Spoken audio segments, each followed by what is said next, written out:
Well, well, well. So we are getting close to the NFL draft. We are right now right at about 24 days out, I believe. And it looks like we've got our annual owners meeting and the owners are talking. Jerry Jones is out here talking. Stephen Jones is out here talking. Brian Schottenheimer is out here doing a whole lot of talking.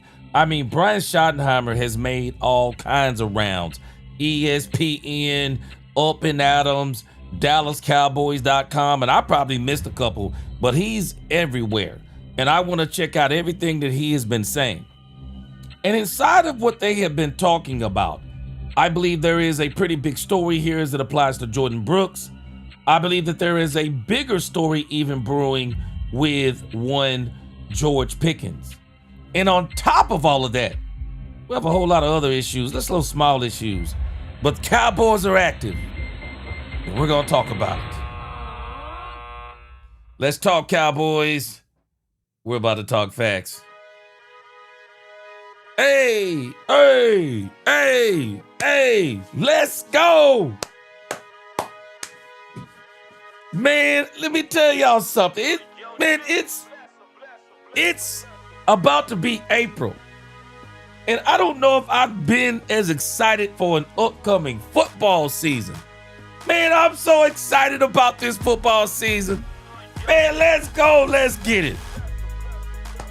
Welcome, Cowboy fans and Cowboy hitters alike. I'm the G, and I'm the host of Let's Talk Cowboys, where we talk facts. And as you come into this live stream, please hit that like button, share, subscribe, hit that like button so you know the next time we post another video or go live. And if you haven't become a channel member subscriber yet, what are you waiting on? Man, we got a lot of great content coming up this season. Now let's talk facts. Hey, hey, hey. Cowboys fans, this is what we are going to be talking about today and more. Man, Stephen Jones, he's out here talking. Jerry Jones, he's out here talking. I don't have the entire Jerry Jones interview yet, so we'll probably get that tomorrow. But there are clips out here of Jerry Jones talking about various subject matters. And one of the subjects he talked about was Jadeveon Clowney. And I gotta admit, I do not like the way they are talking about Jadeveon Clowney. Nevertheless, there is Jordan Brooks news out here. Jamad McCoy had a very good pro day. Very good pro day. Then we're gonna talk about what's being said about George Pickens. While I don't believe there is drama in Dallas yet, the media, they are trying their best to stir this pot up about George Pickens, and they continue to ask the questions about George Pickens and some of the remarks from Stephen, Jerry, Brian Schottenheimer. We're going to dig into those. And then finally, once again, man, we're going to listen to these interviews, not interviews by Brian Schottenheimer. Brian Schottenheimer has multiple interviews out here.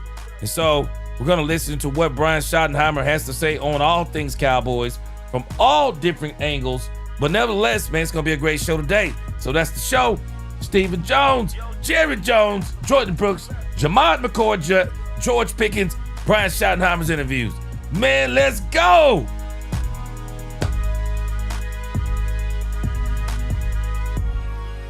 Let's get this roll call in real quick. Roy Woodard, what's going on?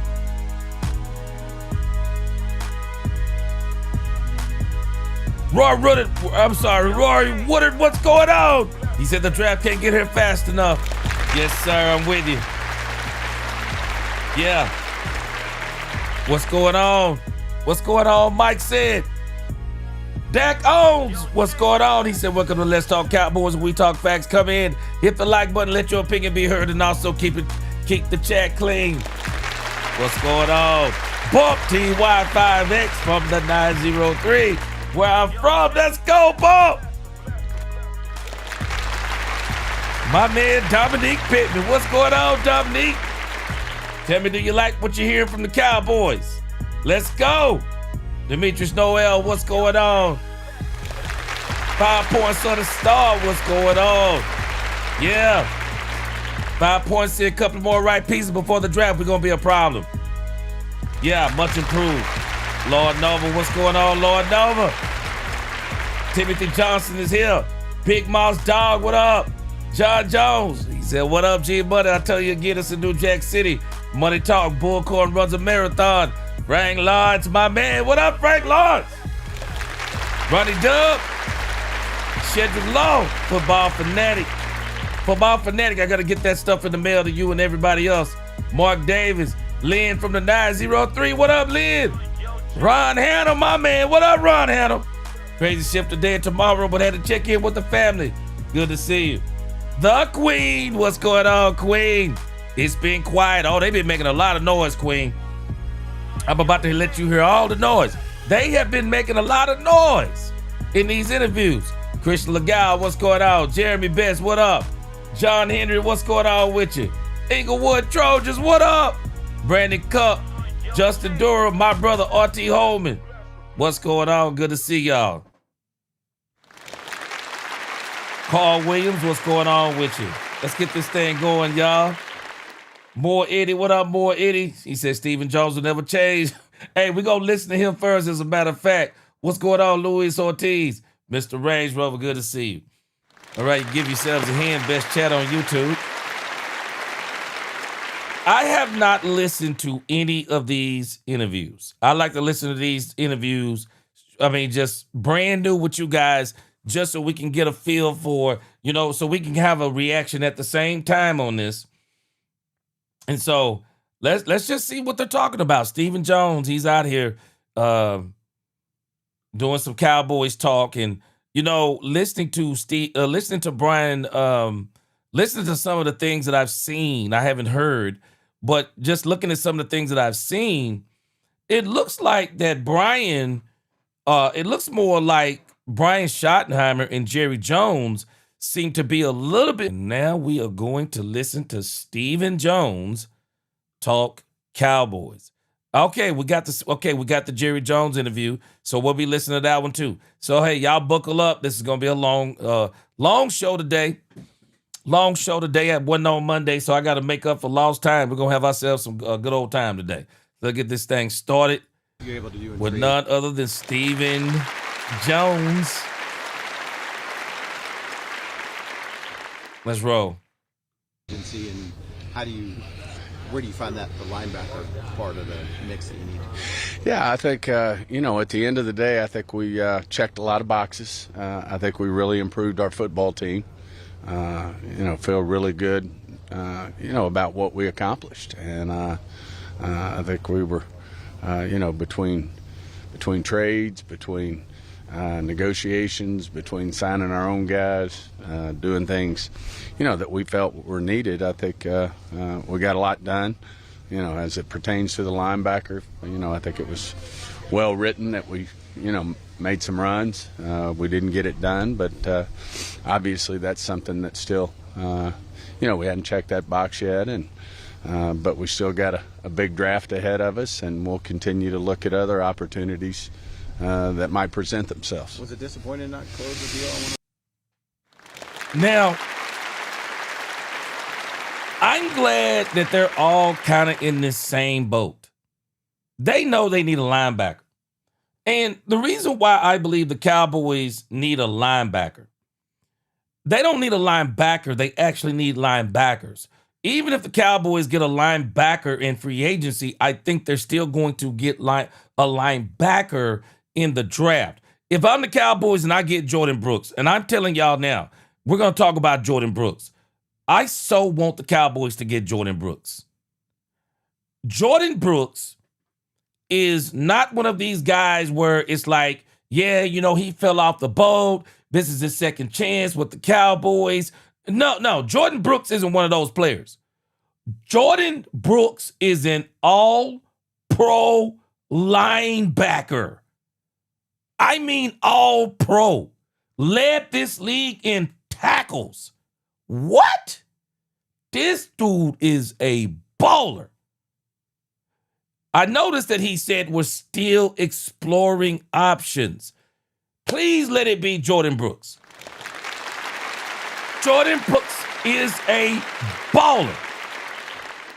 And if you were to get Jacob Rodriguez, because the Cowboys got to do exactly what Jerry said. And I said this too. I just said it a little different than Jerry. Cowboys got to go into this draft as if Deron Bland could be a setback. Savon Revel Jr. could be a setback. Demarion Overshown won't last. I mean, you got to approach everything like that.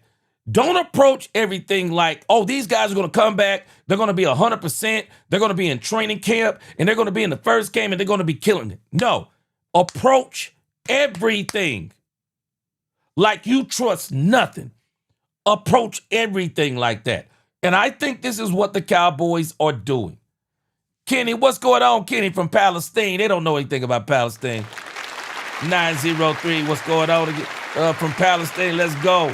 Kip, what's going on, Kippy? Yeah. What's going on, Kippy? What's going on, Anthony? Hey, you're not new unless you are new. We have to always give our introduction. We always appreciate our chat around here. Yeah, what's going on, Kip? Good to see you. So, again, I think what they're doing makes so much sense. I think it makes so much sense what the Cowboys are doing. You have got to approach this and trust nothing. You got to approach this and say, this is going to be the year that if we have injury, nothing's going to stop us. And so, man, I want the Cowboys to get Jordan Brooks so bad. And I still want them to get Jacob Rodriguez, because I believe that Jacob Rodriguez, man, you get him, you get Jordan Brooks, you'll have Demarion Overshown, he stays healthy, then you'll have Shamar James, you got some other people on this roster, and this will be a very, very strong linebacking core, but this is the way the Cowboys have got to do it. Those linebackers? I wouldn't say disappointing. Anytime you're in the hunt for something, you'd like to think things could work out, but we also we look at every situation differently, and obviously in those particular cases it just didn't work out. Do you think you need to get a veteran linebacker in the room before the draft? I don't think it has to be before the draft. No, I don't think there's any timing on that. I go back to player acquisitions 365 days a year. And, we've got good players after the draft, in terms of players that have played in the league. There's always, opportunities for trades, and we'll continue to look at every avenue. Obviously, the draft is one of them as well. You got a Pickens last year after the draft. Mm-hmm. Obviously, you guys wanted a receiver in the draft. Yeah, and that paid out pretty good. Yeah. Played out good. How important is having a contingent? Now, I know Steven is kind of downplaying this, but no, the Cowboys need to get a linebacker before they go in the draft, because the Cowboys' goal has got to be to set themselves up for the best player available. And I say BDPA, best defensive player available. So they don't want to go in necessarily trying to fulfill all their needs, because you are going to have to fulfill some needs. But the more they can do before the draft, the better the draft will be for the Cowboys, so that we don't have to pass up anybody. What's going on, Al? What's going on, LG, all the way from Connecticut? Good to see you. So, again, and I'll probably speed up some parts so we can kind of get through some of it. But I'm hoping y'all can still make out what Steven is saying, because he kind of talks kind of slow. So I think y'all still will be able to make him out after they ask the question. So now they're asking him about George Pickens.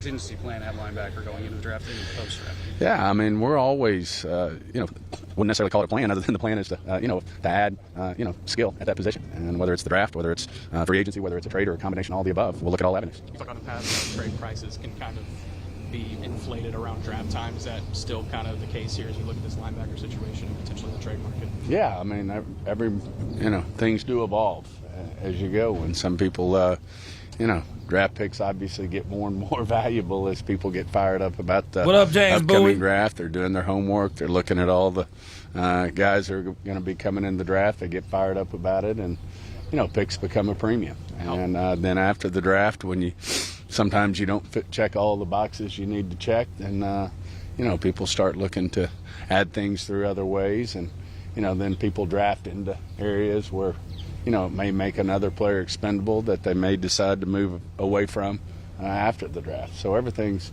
a lot of moving parts to it. But, obviously we're looking at that linebacker spot. It's something that y'all are asking about. It's on our radar. But, for the most part, I do feel like we've, checked a lot of boxes in terms of what we needed to do on the defensive side of the ball. If you made a run at Now, I really think Steven is saying something very powerful right here, because this is the same thing that I've been saying, and I'm going to emphasize this even more as the draft gets closer. So I think one of the things the Cowboys are trying to wait on and wait out. Everybody talks a whole lot of noise on what they're not going to do until draft night, until draft nights. Everybody's talking about, they're talking about, Cleveland's talking about they're not going to trade Myles Garrett. The Raiders are talking about they're not going to trade Max Crosby. The Minnesota Vikings are saying they're not really sure they're going to trade Jonathan Grenard. The Miami Dolphins are saying that people are calling about one Jordan Brooks. Cowboys are one of them. They reworked some contracts on Miami with the exception of Jordan Brooks. What happens is when draft night comes around, players start falling in a position to where those teams would want those players. And they start seeing opportunities to get from under high-priced players, especially when you think about Miami. And we're going to talk about this more with Jordan Brooks. It's a no-brainer with Miami. It makes no sense for them to keep Jordan Brooks in the grand scheme of things. Jordan Brooks is 28 years old. They're on a rebuild. They probably won't be good for about 3 years because really Malik Davis to them is more of an experiment than anything. They're hoping they're going to catch that genie in a bottle the same way the Seattle Seahawks did and have their whole franchise to bounce back within 2 seasons. But when it comes to Jordan Brooks, that's somebody you're going to have to put on a bigger contract. So they're probably looking at Jordan Brooks would probably be expendable. Max Crosby, another one of these issues. The Raiders are kind of in a rebuild, depending upon who they get at quarterback, but they're kind of in a rebuild. It would make sense for them right now to say, let's go ahead and move Crosby while we can. And man, I don't understand the Cleveland Browns. If there is one player that they should move, it's Myles Garrett. Man, Myles Garrett is 30, about to be 31. He's already said he doesn't want to be a part of a rebuild. So why would you not use this opportunity to try to trade players like that, get draft picks, and get their replacements in place and let them develop as you're developing the rest of your team? Because, I mean, what good does it do Myles Garrett to be on a defense getting 25 sacks a season and they're only winning 5 games? Makes no sense. Makes no sense. I mean, you might as well, and I think this is why draft night, the Cowboys' first night of the draft and their second night of the draft is going to be must-watch TV. Because I believe the Cowboys are going to be faced with some scenarios of trading for Max Crosby, trading for Jordan Brooks on day 2, trading for Myles Garrett on day 1. I think the Cowboys are not going to be faced with that. I believe that if it doesn't fall to the Cowboys, not Sonny Styles, some people are saying that Caleb Downs may fall to the Cowboys, Mansour Delane may fall to the Cowboys. If those 2 players don't fall to the Cowboys, along with Jeremiah Love and a host of those other players, the Cowboys are going to be faced with the decision of, do you reach or do you just trade back, get more draft picks on day 2? And I think the Cowboys are going to have all these different scenarios playing out. We're going to do a show about that as we get closer to the draft. The Cowboys are going to be faced with this. But Steven is talking about the premium of those draft picks. And Steven and this team, I believe the front office is hoping that on the day of the draft, there are going to be teams like, hey, man, I know we said we was only taking two number 1s, but what about a number 1 and a number 4? They're hoping for this. So we're going to see how it shakes out. So this is why the Cowboys, it is imperative. The Cowboys must keep working free agency and the trade market until the draft, so that when the draft get here, you'll have more flexibility to do some things.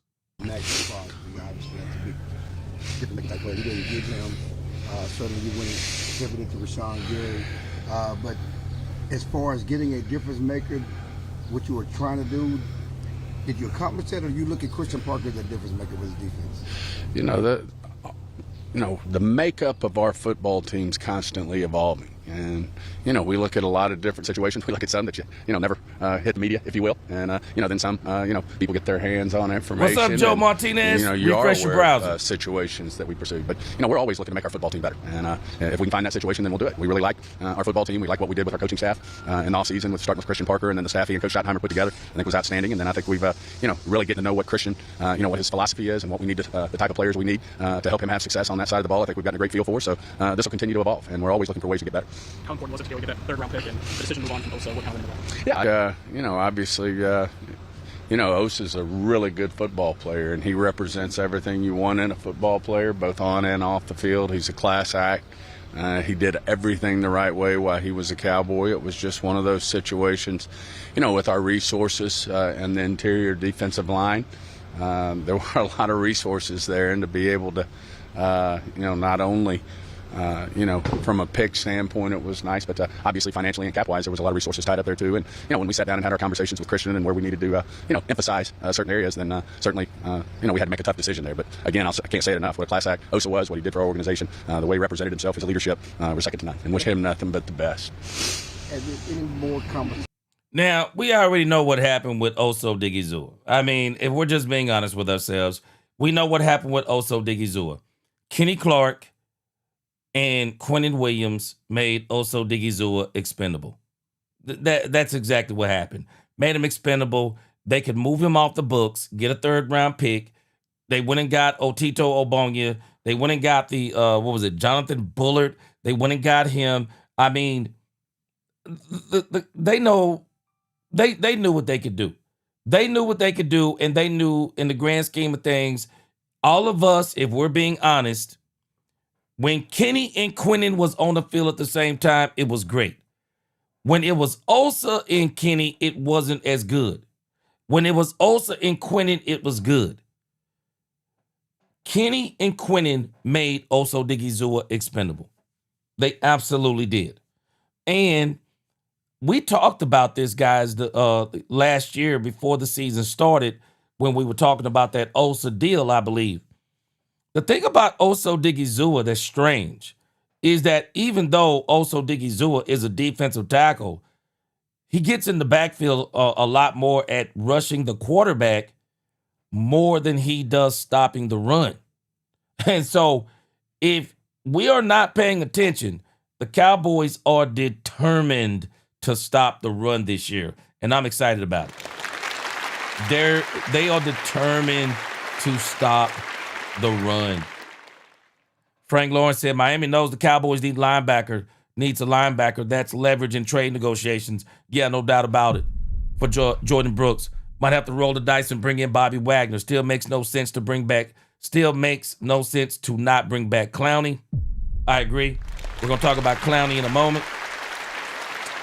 But I also think, too, I think a third-round pick for Jordan Brooks. I mean, really, to be honest with you, when you look at the production of Jordan Brooks, I mean, it could be argued, depending upon who the team is.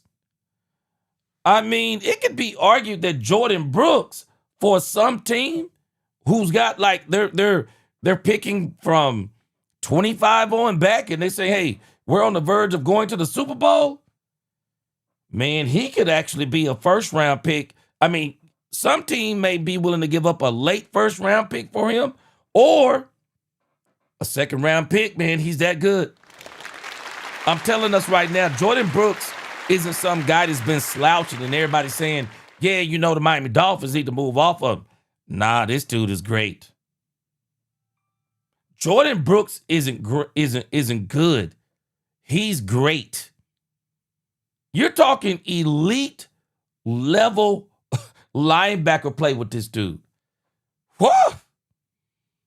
I mean, I'm hoping that nobody goes after him and the Cowboys can give up that 3rd round pick, because a 3rd round pick for Brooks, steal all day long.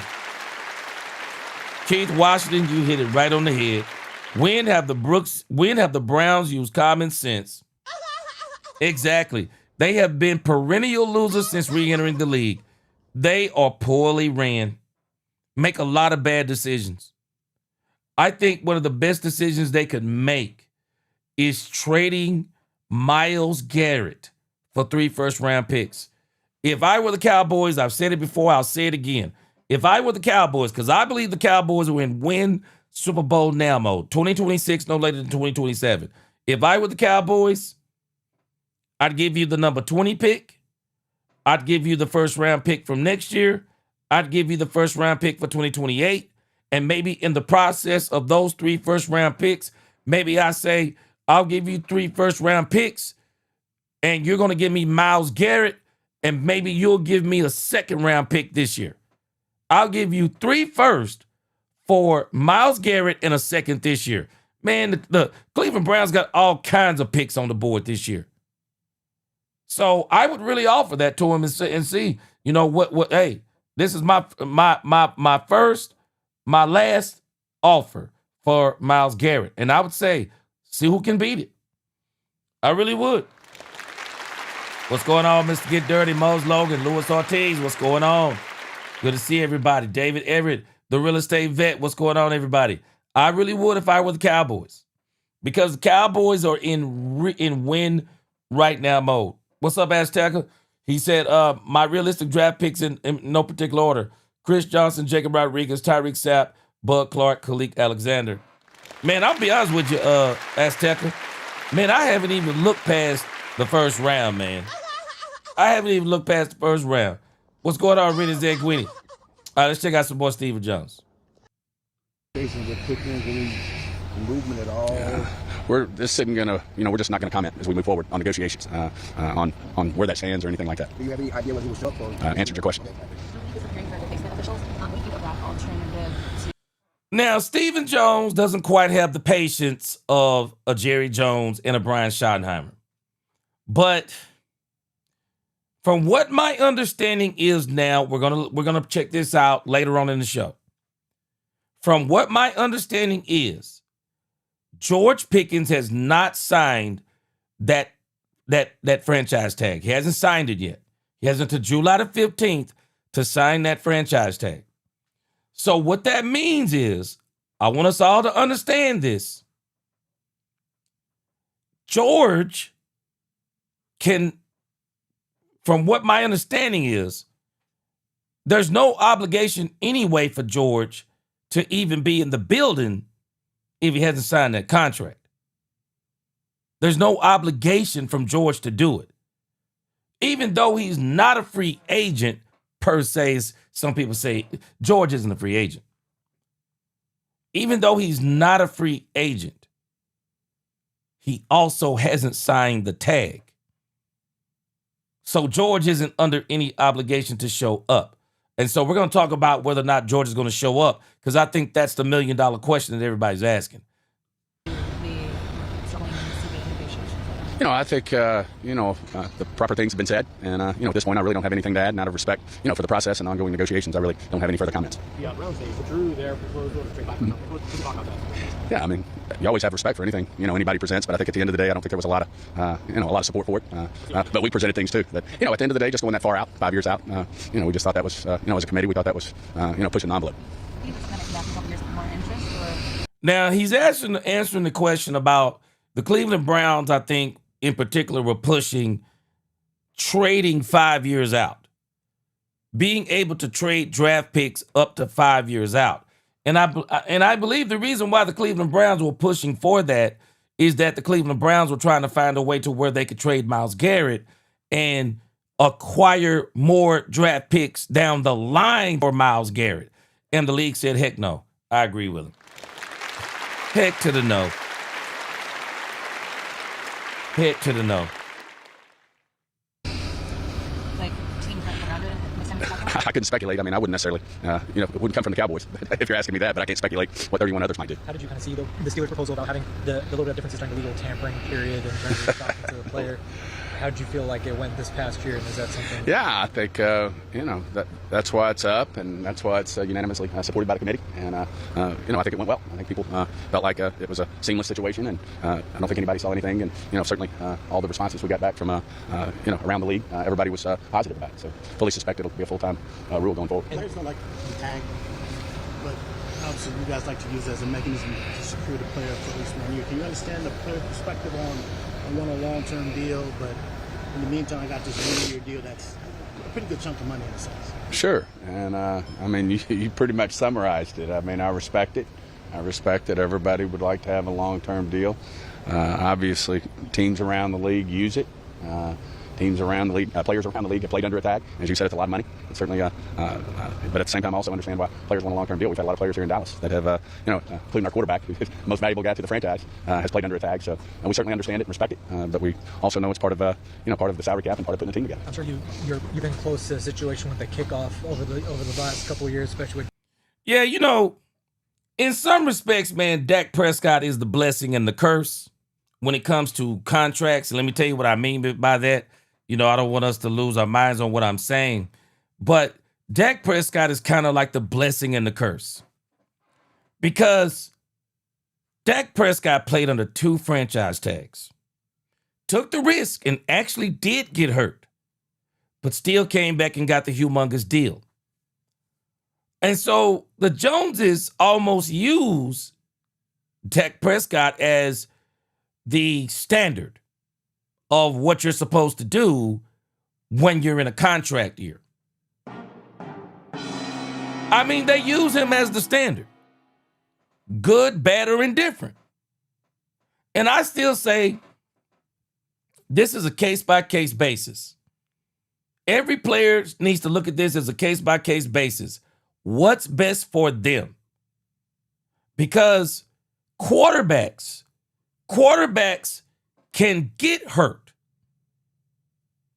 and still get humongous deals when they come back. Aaron Rodgers. I mean, it just goes on and on.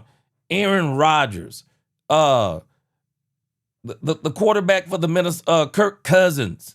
I mean, how many times have we seen quarterbacks get cataclysmic injuries and they come back and they still get big money? Man, that don't happen for positional players a lot. Those are rare occasions. I understand where Calvin Watkins is coming from, and I understand where players are coming from. I also understand where a team is coming from. I mean, this is the leverage that they bargained in the collective bargain agreement. This is the leverage that a team has when they get a player like a George Pickens. You get that leverage. You absolutely do. And so it's one of those things you have to live with. But, man, it's tough. It's tough. I see both sides of it. It's the team's job to get the players under the best deal for the team. That's their job. But it's also that player's job to secure the best bag for himself. And I would dare say, not only the best bag for himself, but the best bag for himself that also allows him to enjoy the bag by playing on a contender. And that's what you have to do. So I see both sides of it. We're going to talk more about GP here in a moment. Yeah, Davion says you're correct, GP don't have to be in the house until he signs the tender. See it. What's up, Roland? He said Cowboy Stevens not going to pay George. Yeah, I think they're going to, you know what? I'm leaning towards they are going to pay George, but you know what? Whew. Man. Christian Legal, I saw where Brian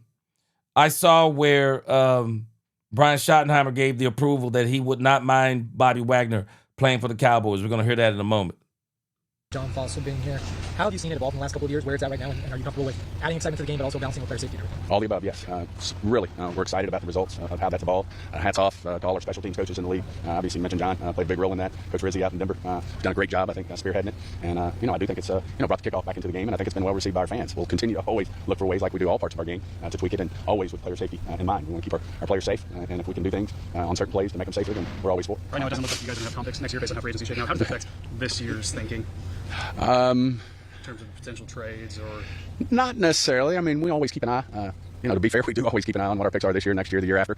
As I mentioned earlier, we don't want to go 5 years out and have to be looking at picks 5 years out. We all know where those are. But no question, we're probably not looking at any compensatory picks next year. So that is what it is. But we're always strategizing. That can affect what we do in free agency next year. And when you don't have, depending on where you ultimately, it can always affect, what your position is, what your situation is in free agency. Let's get the quality of what you had last year, like that you didn't bring back that. Did I get a compensatory picks for them? At the end of the day, when you don't win games, I think, that speaks to everything. We had a coach here who I have nothing but respect, a Hall of Fame coach, Bill Parcells. Told me all the time, you are what you are. And unfortunately, we didn't win more games than we lost. And, I think everybody, takes accountability in a situation like that. What gives you more confidence that you guys will have more wins next year? I just our work in the offseason. I think we had a great, a search in terms of revamping our defensive staff. So I feel very optimistic about that and what we can get done there. And then, certainly feel good about our start with our personnel, what we've done in free agency. And certainly sitting here with 2 number ones, you feel good about improving our team. So we're very optimistic about, what we can do. And all you have to do is look around the league and look who was in the Super Bowl this year.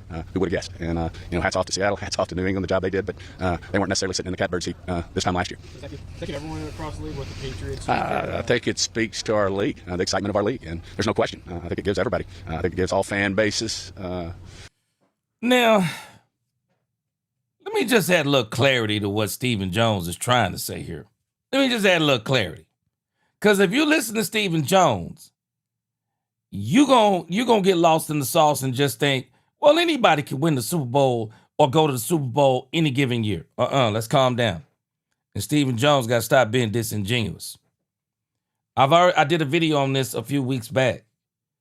But if you go back and look at what the Seattle Seahawks did for 3 straight years in the draft, what they were able to pull off in free agency, Sam Darnold, DeMarcus Lawrence comes to mind last year. When you think about what they were able to pull off, as in the coaching staff that they were able to pull together, there was nothing accidental about what the Seattle Seahawks did.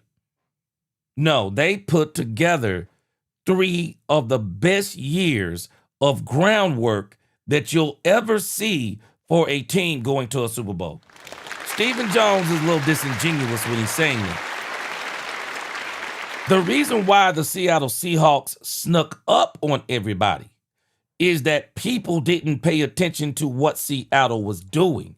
It wasn't until Seattle won the Super Bowl and everybody looked back and said, oh, wait a minute. Look at what they did. When you look back at their draft, Seattle hit on player after player after player after player. I mean, they drafted well, tore it up in the draft. And then they hit it right on time. Sam Darnold was the perfect storm. Get rid of Geno, bring in Sam. Perfect storm. Get rid of DK Metcalf, Jackson Smith and Jigba steps up. Defensive coordinator comes in, puts the plan in, got the players. The players that they drafted started, they really developed well. Man, Seattle Seahawks, Stephen got to stop telling this story. I like Stephen Jones, but Stephen got to stop telling this story. Because when I was a little kid, we didn't call a lie because you get a whooping if you told a lie. We called it you telling the story. Stephen got to stop telling this story. Nah, man. Stephen Jones. You got to stop telling this story. Seattle Seahawks went out there and did work. And there's a reason why the Seattle Seahawks general manager was the general manager of the year in 2026. Stop it, Stephen. I love everything you're doing.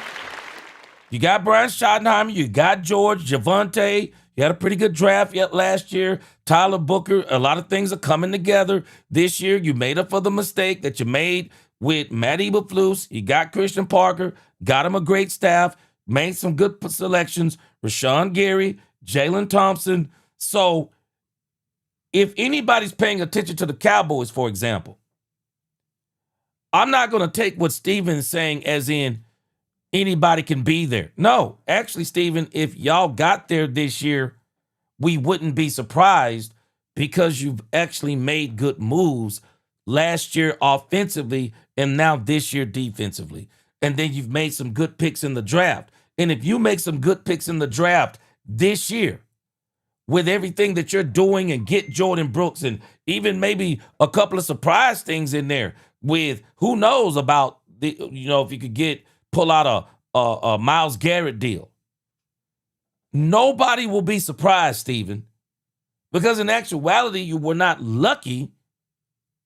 It's the groundwork you laid last year and the groundwork you're laying this year, which would equate into what you did worked.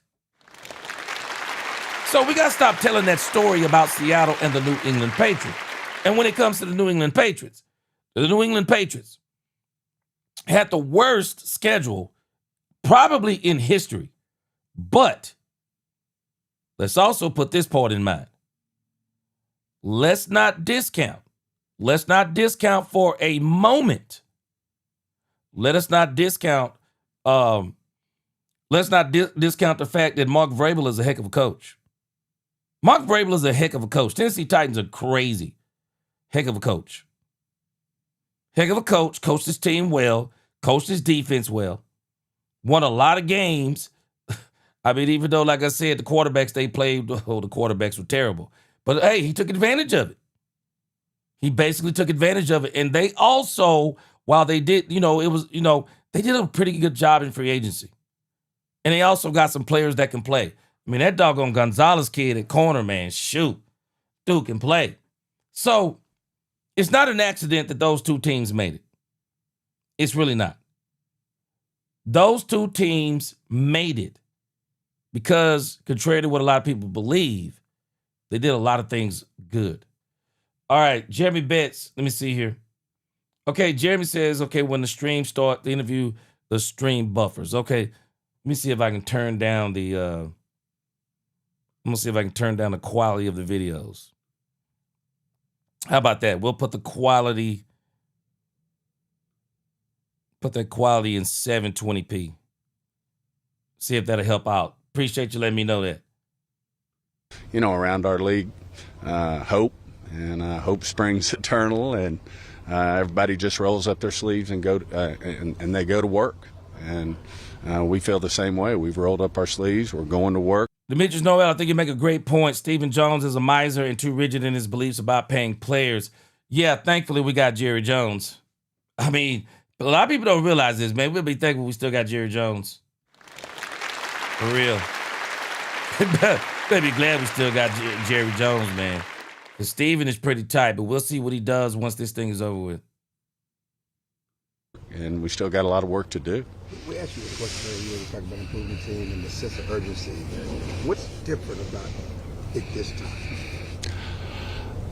I mean, at the end of the day, Jerry and I have a sense of urgency with our organization every year. Now, does it always work out? Obviously, but the sense of urgency is always there. I wouldn't say there's more or less year to year. I just think, you roll up your sleeves every year when your season's over. If you don't win a championship, if you don't make the playoffs, it doesn't matter. You want to go back to work, and the goal is to win a championship. How does it manifest itself different? Anything you've done, so we've done this different to make sure a different outcome than we've done it better? Well, you're always trying to get better. I mean, if you're not trying to get better, then something's wrong. I mean, I would submit to you, the Seahawks who got the trophy right now are trying to get better. And in this league, if you're not trying to get better, you're probably going the wrong direction. Stephen, with the way that the Crosby trade worked out and then was reversed, did that raise any concern for you about the process, or does anything need to change about that? No, I mean, I'm not privy to all the details in that particular situation, but I'm very comfortable with our situation. If it's brought to our attention, something that needs to be looked at the competition committee level, then we'll give it a good going over as we would anything. But I'm not aware of anything that would, anything that went on there that would cause us to want to change anything that we do today. I mean, at the end of the day, when you make a trade for a player, they have to, 99% of the time, they have to pass physical. You got Gary, would you want another pass rusher? Maybe from free agency or the draft? Oh, you can't have enough pass rushers in this league. You want to get pressure on the quarterback. I think it's well said. I've seen it written 100 times. Every quarterback's kryptonite is pressure. And if you want to affect the quarterback, and then you want to get pressure. And when you get pressure, it makes the back end better. It makes everybody better.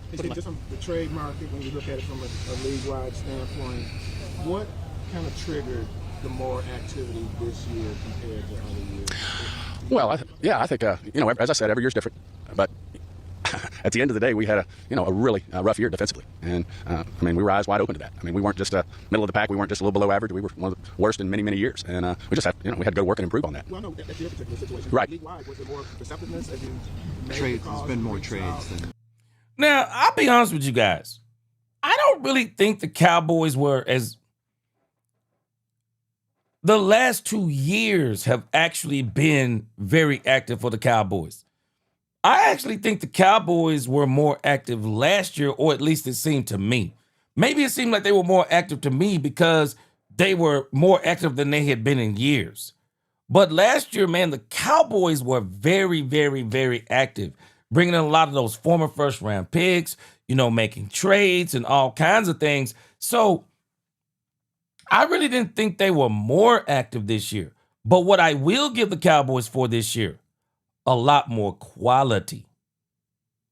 I believe the quality was better this year.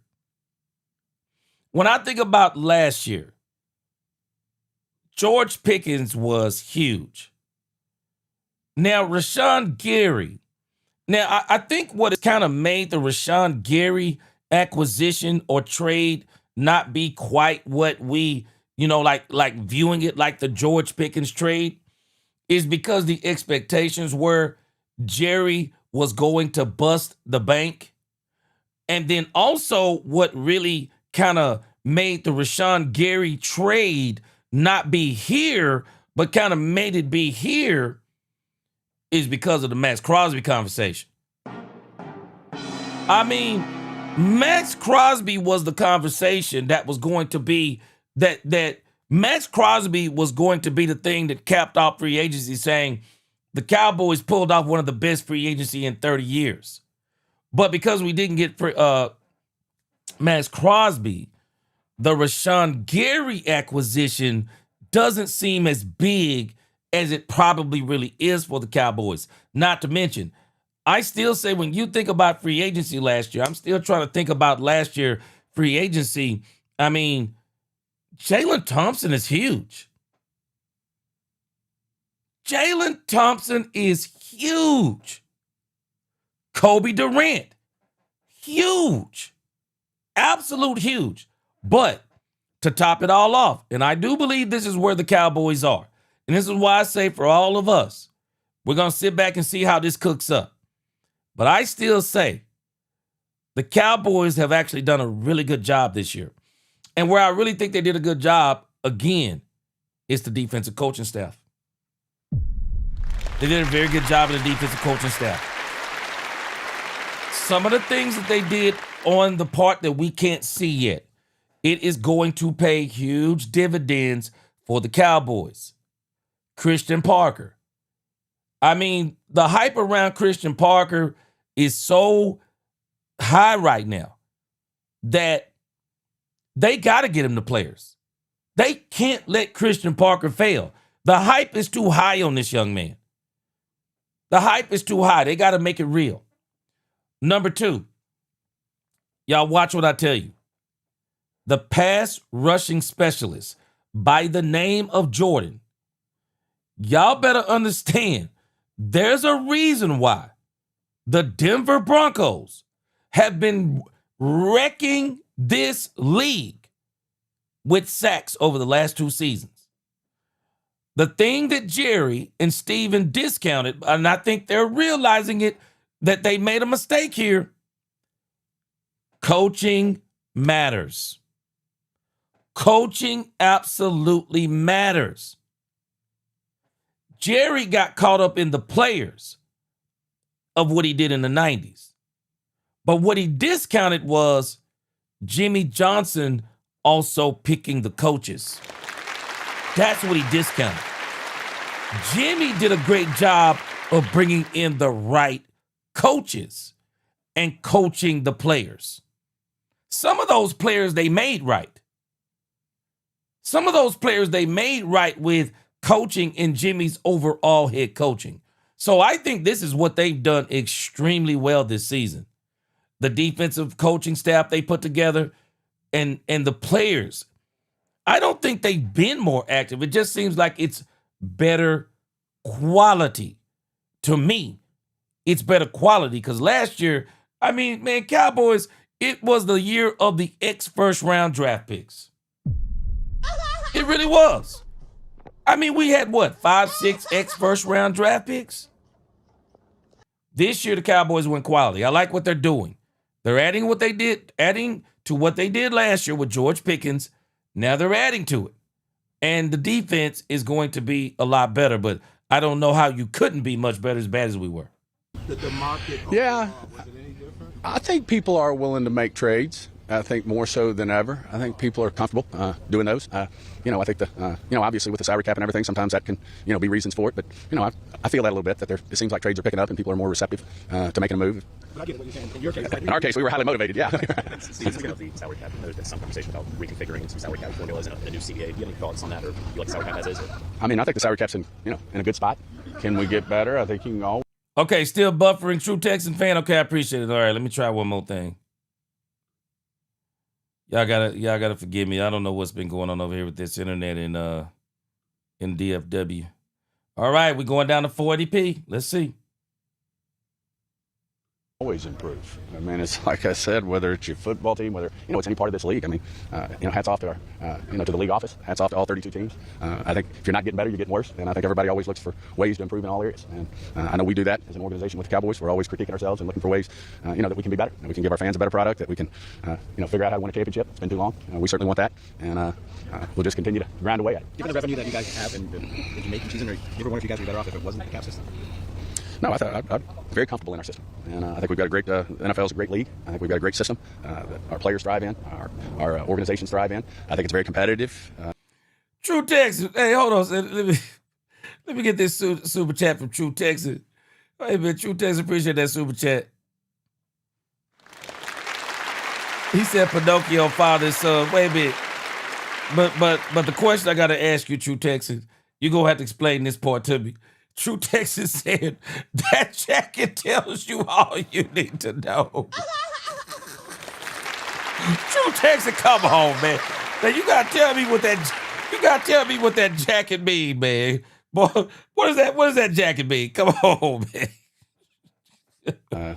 Y'all mentioned earlier in our visit, that you can have a team that was, drafting at the top of the draft, and now they're drafting at the bottom of the draft. And, I think that's great for the league, the competitiveness of the league. So, all in all, I just think we've got a, great system that we always need to tweak and look for ways to improve upon. But right now, I don't see anything that would, that would be huge tweaks. If one presents itself, then I know this group will look at it. Now there's a permanent executive director of Kennedy. Is there any conversation in season? Yeah, I mean, that's always obviously been discussed in terms of the 18th game. It's certainly always good when you get leadership nailed down like the union has. And I'm sure, once everybody gets settled over there and they're, that gets entrenched, then discussions will start again. It's looking like Vegas is going to get the Super Bowl back in 29, and then a lot of new stadiums are going to try to get in on the mix. Have there been any communications with you guys in the league about what y'all need to get back in Arlington? Not as of late. I will say with all these new stadiums coming on board, that makes it hard because everybody, when you build a new stadium, a part of that is, in many cases, that the Super Bowl is awarded. So, we'll just see how it goes. I know the Super Bowl we had in Vegas, when their stadium first opened was outstanding. I enjoyed it and thought it was a great game, a great venue, a great city to have a Super Bowl. Are you guys hoping that this World Cup event really allows y'all to put forth a strong bid afterward? Yeah, I mean, we're always, we were very proud of our, proud's the word, but we were obviously fired up about the results of the World Cup. And I think we ended up with more games than anybody. We didn't get the gem, the crown jewel, which was the final, but we did get a semifinal. And, I think that speaks to what a great area we have in North Texas. Hats off to North Texas and all the people, who helped make that possible. And then, of course, I think it speaks to the quality of AT&T Stadium and the type of event we can have at that venue. You guys have talked about Christian Parker's teaching ability and what he's able to do in the past in Denver and Philadelphia. How much does that play into maybe you guys thinking in terms of what you might have to do with first-round picks, having a guy that can get someone instantly? It's so early. We're going to get in there and roll up our sleeves, and we're going to have great discussions about what we're going to do with those two picks. And it's really early because, the real grind, I say the real grind, that's not right. Our scouts have been on the road grinding and bring back all the information. But at the end of the day, when we get Jerry, myself, the coaching staff, the scouts, all in one room, that's when, we'll really put together a strategy that we feel good about and that can optimize, all the skill sets that we have in our building. Can a rookie be to bring that linebacker? I mean, do you? Absolutely. Yep, absolutely. Good.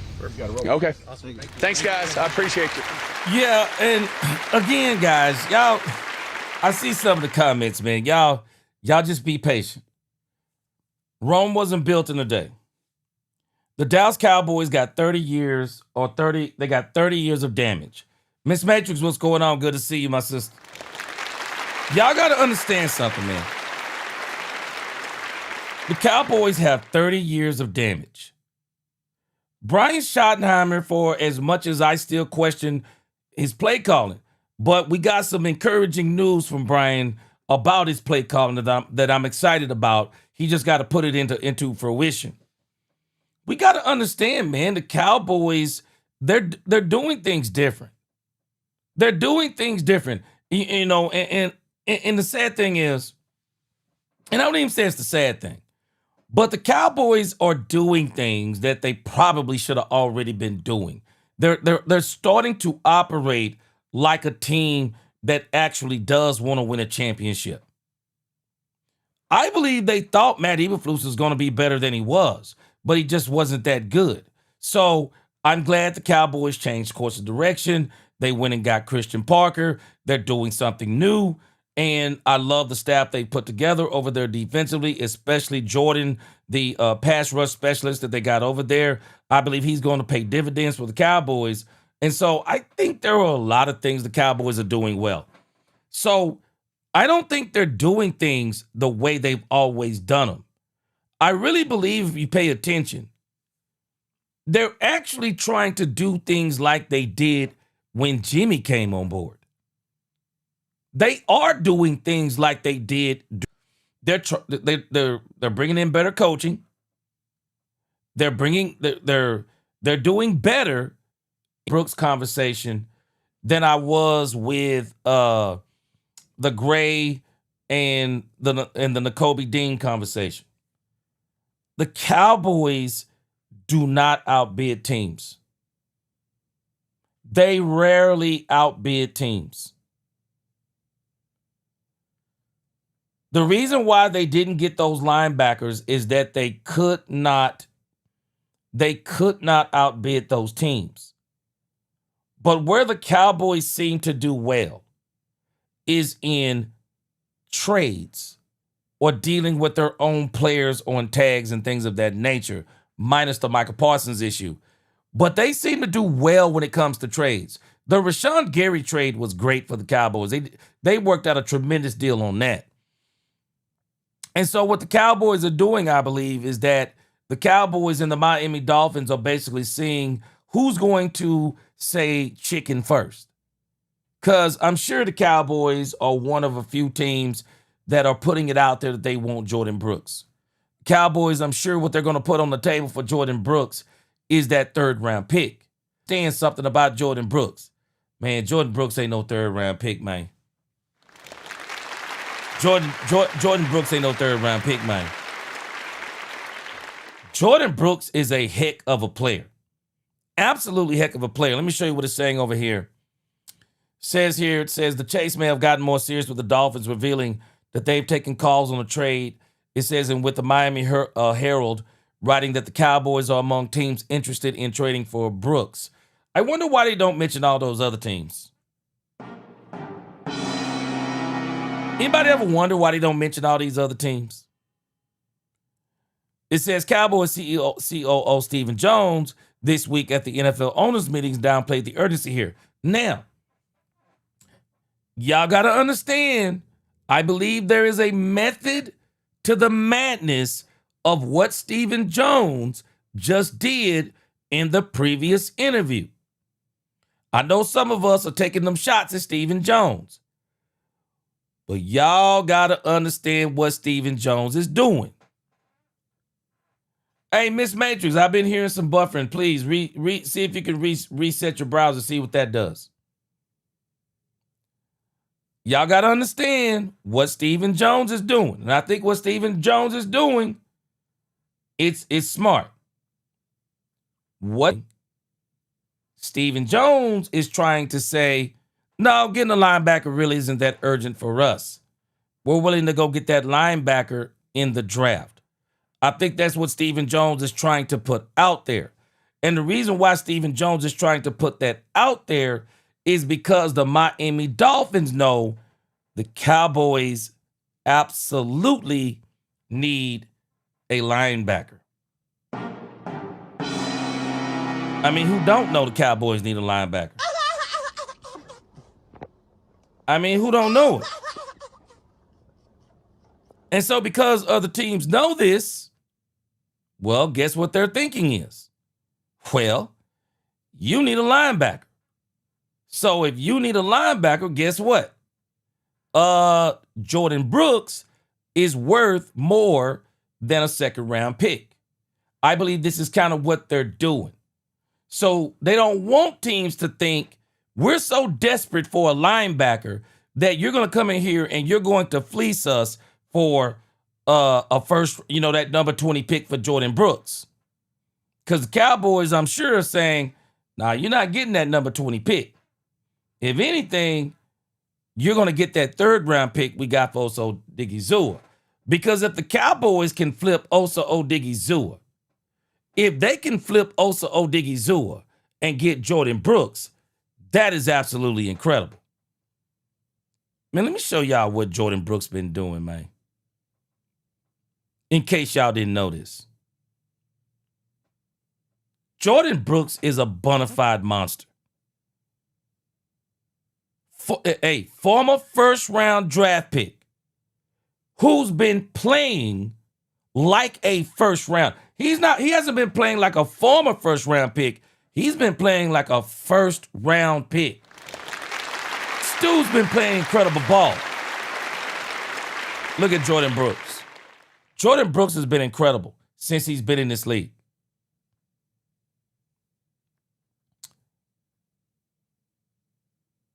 Jordan Brooks, rookie season, 57 tackles, 35 solo, 22 assists, 2 tackles for loss. He came back in 2021. He had 184 tackles. 184 tackles. 109 solo, 75 assists, 10 tackles for loss, 3 quarterback hits. He came back in 2022. He had 161 tackles. I mean, guys, this guy's incredible. This guy is incredible. 2023, he only had 60. 2023, he also had 111. I'm sorry, I was looking at the wrong number.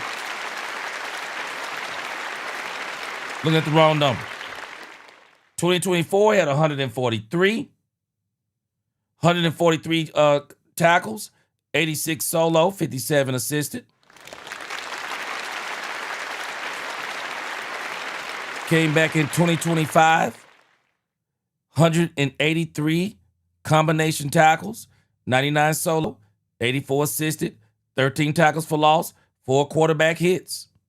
And on top of that, first team All-Pro. Yeah, he nice. He nice, man. All right, Ron, had to look forward to seeing you on the next one, man. Appreciate you. God bless you. Jordan Brooks is incredible. And the Miami Dolphins know that this dude is a very good player. They know he's a very good player. And so this is what Stephen Jones, if y'all are not paying attention, this is what Stephen Jones is trying to do. Stephen Jones actually isn't trying to, he's downplaying it that, whatever the case may be as far as linebacker goes.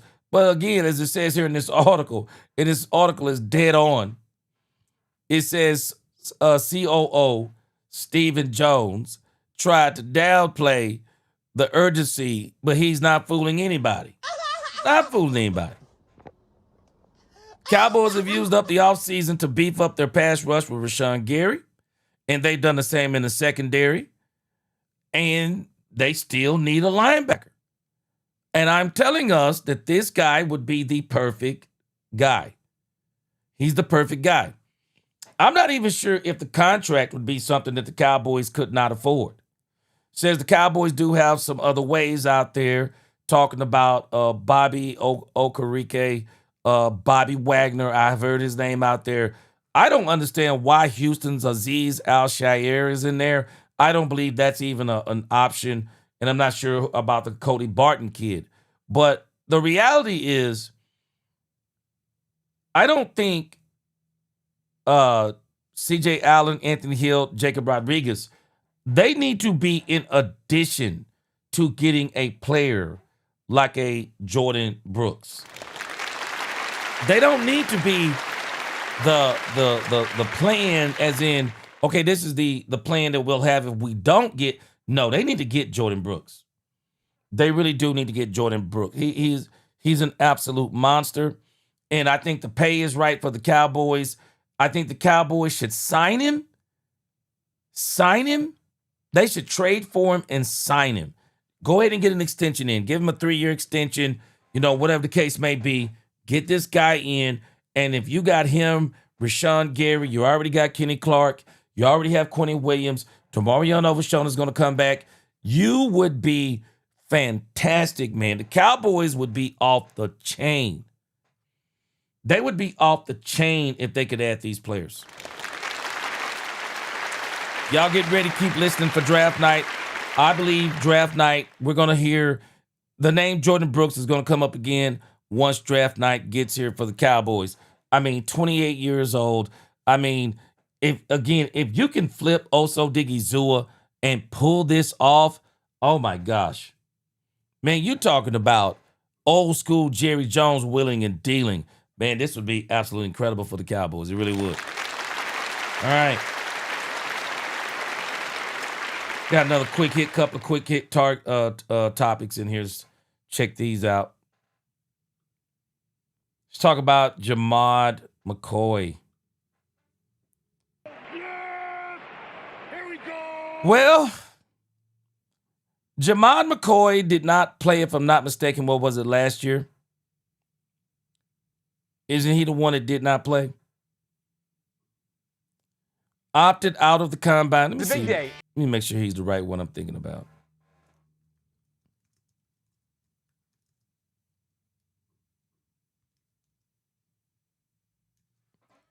I think Jamad McCoy, torn ACL, sit out the entire 2025 season. So Jamad McCoy sit out the entire 2025 NFL season. And so he was one of the cornerbacks that has been brought up for the Cowboys. Now, I'm not going to be a hypocrite. I said don't look at any of these players coming off of injuries. Well, Jamad McCoy may absolutely prove me wrong. Jamad McCoy came out in his pro day and went absolutely bonkers. Let's check this out. The Machine Miller, we're still going to call you that, Matt, and our GM, Mike Tannenbaum. Guys, we have been waiting for March 31st for a long time because today is a big day in Knoxville as top prospect Jamad McCoy worked out at Tennessee's pro day after missing all of the 2025 season due to an ACL tear suffered in January of last year. When healthy, McCoy has been excellent. In 2024, he ranked 5th in QBR allowed and contested nearly 60% of targets thrown against him as the primary defender. That was the highest rate in the SEC. About an hour ago, McCoy worked out, and how's this for showing out? 4.37 40, as posted by the Tennessee official. Wow. Jamad McCoy ran a 4.37. And I heard he looked incredible in the drills. I hadn't seen anything on the drills yet, but I heard he looked incredible on the drills. So Jamad McCoy running a 4.37 just shot up the draft boards. He just shot up the draft boards. Official football count. There was also a strong vertical, strong broad, a good day overall, Matt, for a player who felt like one of the mysteries in this year's draft class amongst guys we believed was going in the first round. So what do you make of this great pro day performance? Yeah, it is a great pro day performance. 4.38 to show the explosion in the vertical and broad jump as well. And then to get out there and do positional drills, McCoy did everything today. And there was some question even this morning from NFL scouts. What would he actually do after sitting out at the combine? So this is a fantastic day for him to remind people with some late buzz that he was the top corner in this class and would have been, I think, the top corner in last year's class had he been draft eligible then. So obviously the ACL injury in January was unfortunate, but what a way to rebound. And again, late buzz is better than early buzz. To remind general managers about 20 days before the NFL draft who you are, that you're healthy, I think that momentum is really going to help him out. Yeah. Do not be surprised. if Jamad McCoy comes off the board for the Cowboys, if not at 12, at 20. Do not be surprised. I mean, he's going to be a top draft pick. I wonder if Tankathon has updated their draft, updated their mock draft, but he shot up the draft boards today. And if they haven't updated it, it's going to have to be updated. Yeah, Jamad McCoy. I mean, I can't remember where he was before this, but right now they have him at number 17. Yeah, Jamad McCoy he just shot up the draft boards. Yeah, he just shot up the draft boards, and he's going to probably, man. Yeah. Sebastian said Jamad McCoy mocked to the Cowboys because Jerry Jones is the only clown who would draft an injured player first round. A lot of I've already said, Sebastian, I wanted the Cowboys to stay away from any player that was injured the previous season and sat out. The Cowboys have had too many of these players, and I just think they should just stay away from them. I say even as good as Jamad McCoy looked today, I'll be honest with you, I would probably rather somebody else get Jamad McCoy. I'm more in the ballpark of I'm hoping Mansour Delane falls to the Cowboys. I'm hoping that the Simpson conversation continues to boil over. I'm hoping that Simpson makes his way into the first round discussion between the Jets, the Cardinals, and the Steelers. If we can convince one of these two teams that the Steelers are looking at, if we can convince the Jets or the Cardinals that the Steelers are looking at Ty Simpson, maybe that will make one of them trade out of that position, go back, see if they can get Ty Simpson later in the first round. You know, this is what, if I were the Cowboys, I would be hoping this is the scenario to where they can get Simpson further back and the Cowboys can maybe get that 3.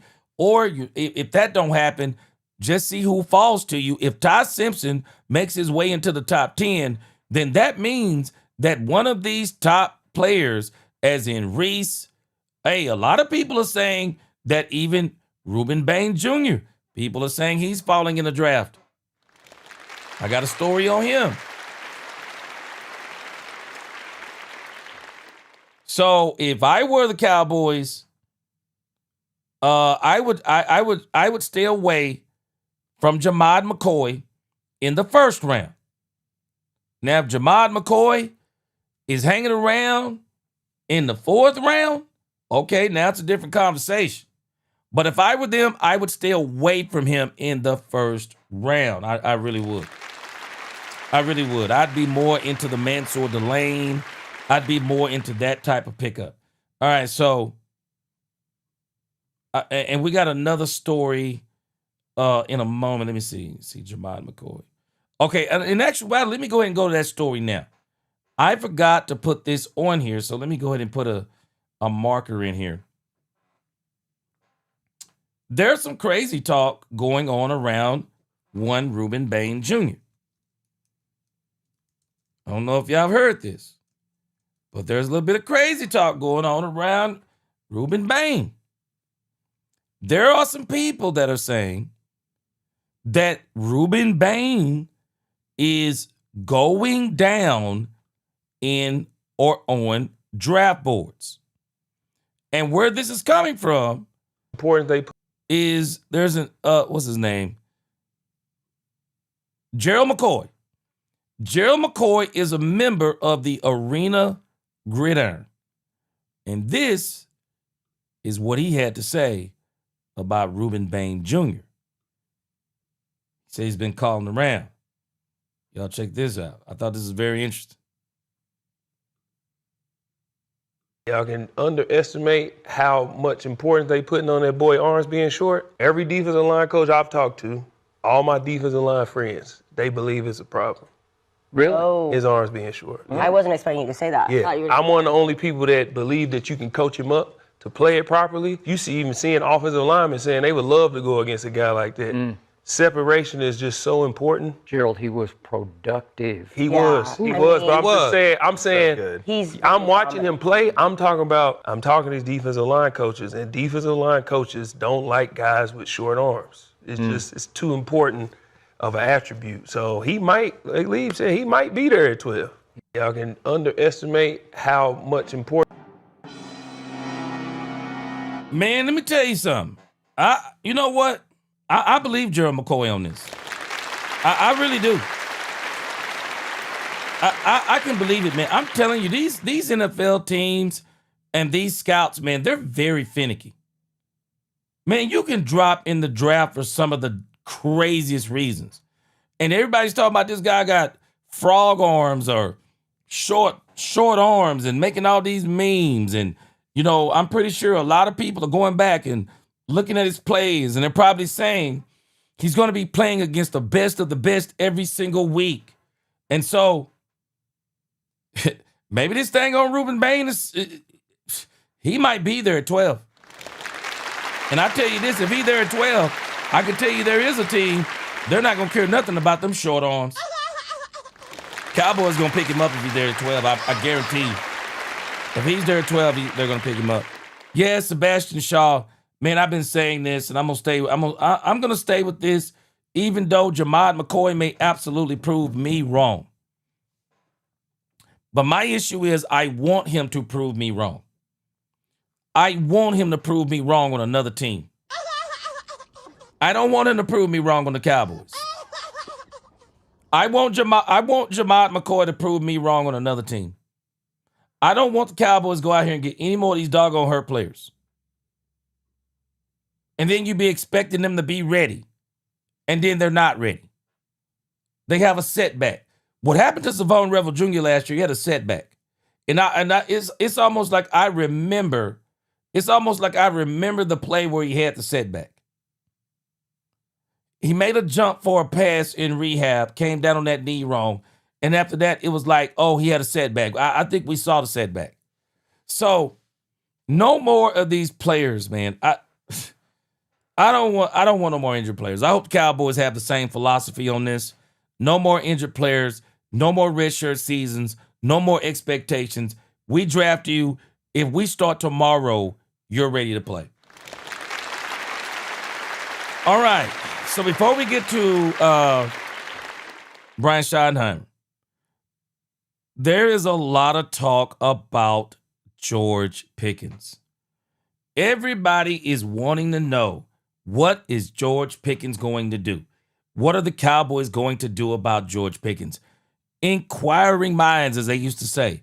Inquiring minds want to know. And a lot of people are using past behavior by the Cowboys, and they're all saying that this isn't going to turn out well for the Cowboys. I'm not so sure on this.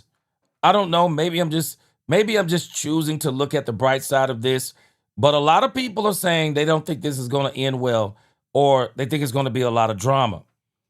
I'm not there yet on this. This is going to be drama with the Cowboys. The reason why I don't think this is going to be necessarily drama for the Cowboys, and y'all tell me if y'all are getting this same consensus as it applies to George Pickens.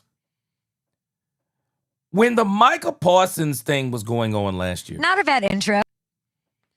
I don't really remember a lot of people talking about George Pickens or talking about Micah Parsons the way they're talking about George Pickens. But there seems to be a real consensus on this Dallas Cowboy team. There seems to be a real consensus that they all want George Pickens back on this team. I mean, that seems to be the overwhelming consensus. And I really believe that if the Joneses messed up this George Pickens deal, I don't think the team would respond well. I really don't think the team would respond well. I really believe the majority of this team kind of have in their mind that this George Pickens thing actually is going to be worked out. That's what I believe. And so a lot of them aren't saying a whole lot about it because they just believe that it's actually going to be worked out. But the big talk is that it's not going to be worked out. So let's kind of see. There's so many places we can start with this. I think, and we'll hear some more of it when we hear Brian Schottenheimer. But let's hear him talk about this on Up and Adams. Let's see what he says on Up and Adams. This is Brian Schottenheimer on a quick hit on that. Check it out. Not as good. Not as good. That's not.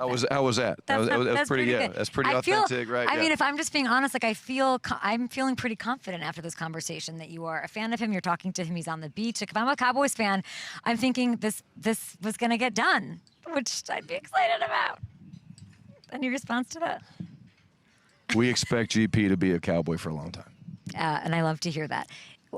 Do you and Jerry text about this kind of stuff? What's the dynamic there? No, Or a lot Steven? of conversations. Yeah. A lot of conversations. No emojis? No rocket emojis? Depends. Or Yeah, not a lot of stop emojis. Yeah, up? No? definitely no. Jerry's no. not an emoji No, guy? not really. But I will say this: the best thing that I think we have going for us right now in the organization is our ability to communicate. We just, like I said, it goes back to real conversations. It's candor, it sounds like. Transparency? Yes, 100%. Yeah, and that's the only way to do it. In any relationship, how are you gonna be successful in that relationship if you don't have trust and hard conversations and candor? Yeah, that was the George Pickens conversation again. They're being very. Boy, Jerry Bench got to be rolling up in here. Jerry Bench said, Tyrannosaurus Rex arms. Yeah.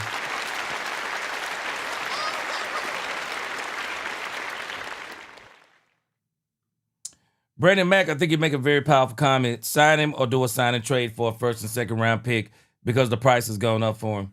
Yeah, I think that's one of the issues. I do. I think that's one of the issues on GP, even though a lot of people saying, oh, it hasn't went up. I don't know. I'm with you. I kind of disagree on people's consensus on this thing with George Pickens. I just really think a lot of people are trying to devalue George when I don't really think a lot of I keep telling people Brandon Mack, and people don't believe what I'm telling them. But George actually cannot negotiate a deal with another team. You can't. How do you go to a team and say, sign me for $40 million and give up 2 first-round picks? Man, that ain't no negotiation. I'm sorry, man. That's not a negotiation. I mean, that's an absolute joke. There are historically, I bet you there hasn't been 5 wide receivers that anybody has given up 2 first-round picks for. Come on, man. It's crazy talk when people say stuff like that. But the big talk is, what are the Cowboys going to do as it applies to George Pickens? And, George has got him in suspense. George has got him in suspense because George isn't saying anything. GP loves it here. We love GP. We have plans.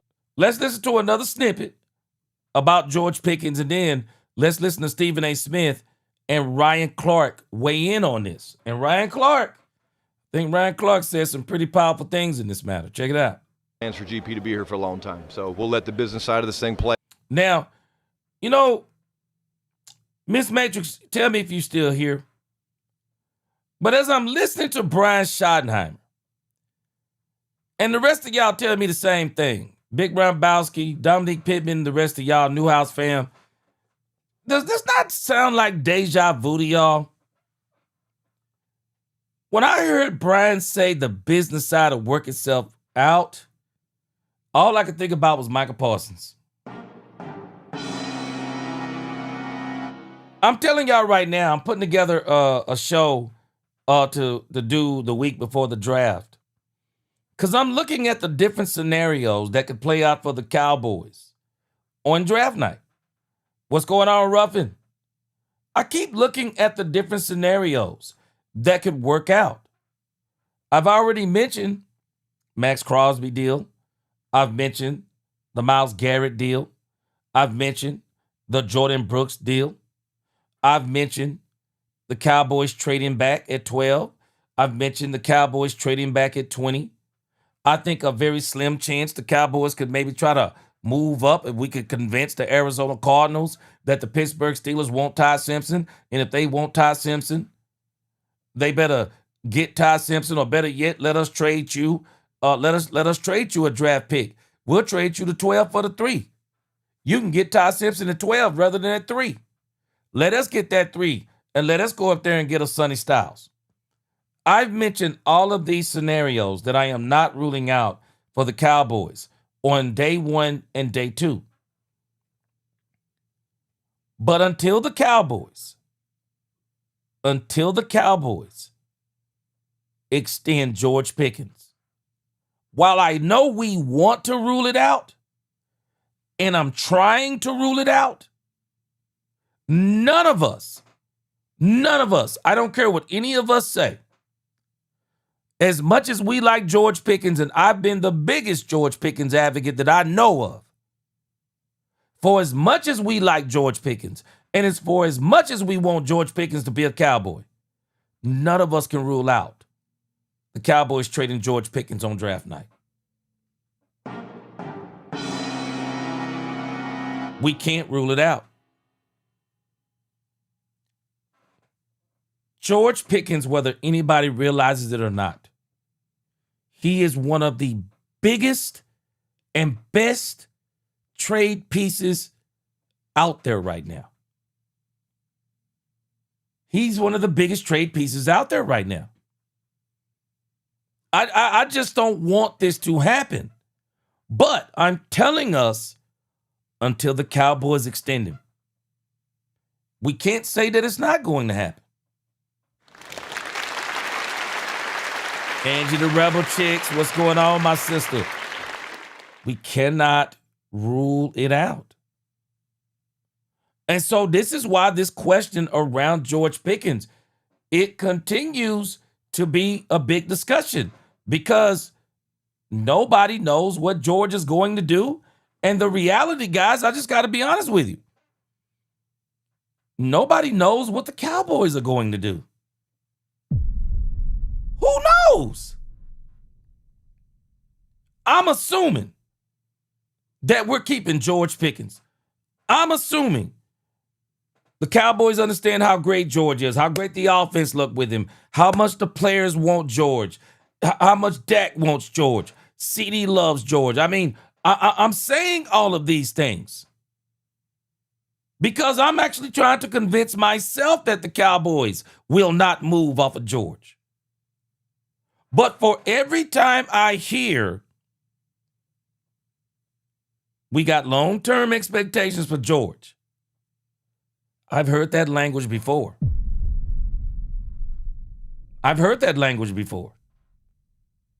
So when I hear that language, I'm like, man, we got to make it past this draft. And even then, we're not out of the woodworks. Because if we make it past the draft, we have another deadline coming. July 15th.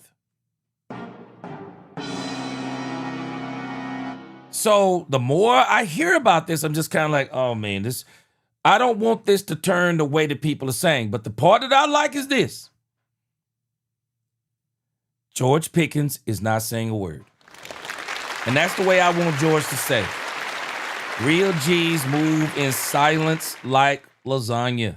72 Chevelle, tired Cowboys fan. I hope you're not tired no more. What's going on with you? You said he ain't going nowhere. I'm hoping so too.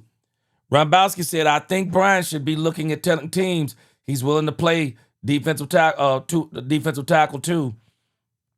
Draft him and put him next to a top DN. I see what you're saying there. You're talking about Reuben Bain. Next to a top defensive end with long arms for pass blocking, then I feel like that would be a strong duo. Well, I'll tell you this, Rombowski. I hope they do pass on him because I want the Cowboys to get him. I think he'd be a great player. For the Cowboys.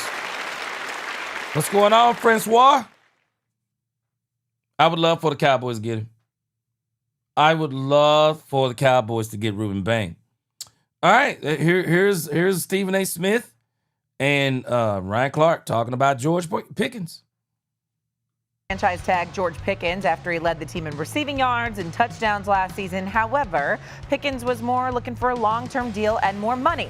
So will it backfire? Here's Brian Schottenheimer when asked if Pickens might miss off-season time with the team. He's training with Dak. Hey, look, GP loves it here. We love GP. We have plans for GP to be here for a long time. So we'll let the business side of this thing play out and see where it goes. Now, I'll be honest with you. I like a plan. But I need that plan to be put into, I need that thing to be in action. That's where I am. Hey, man. Hey, don't talk about it, be about it. That's where I'm from. Shoot. Don't tell me how important I am. Show me how important I am. Man, don't tell me how much you love me. Show me how much you love me. That's where I'm from. I'm from a different school of thought, man. Shoot, Jesus said they honor me with their lips, but their actions are far from me.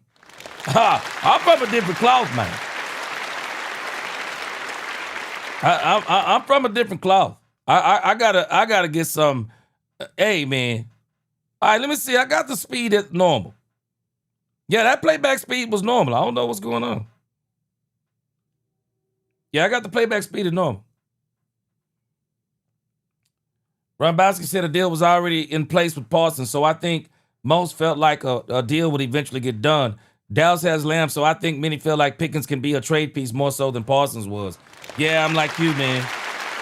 Until I hear something, until I see that extension, man, I'm talking myself into this Cowboys nation. I'm like, I've been telling myself every day, no, he ain't going nowhere, tired Cowboys fan. He ain't going nowhere.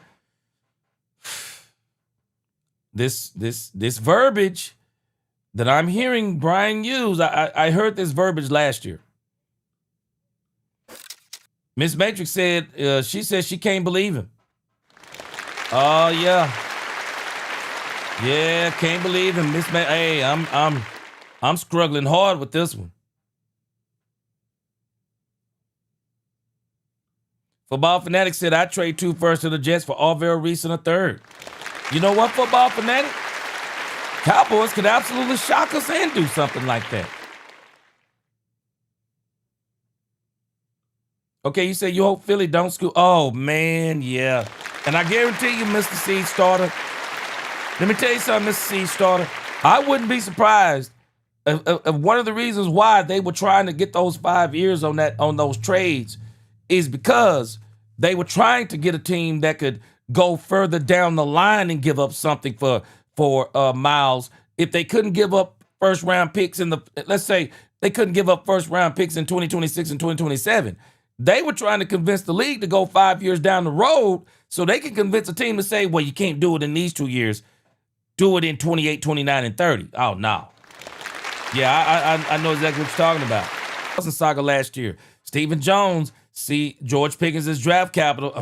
I'm telling us.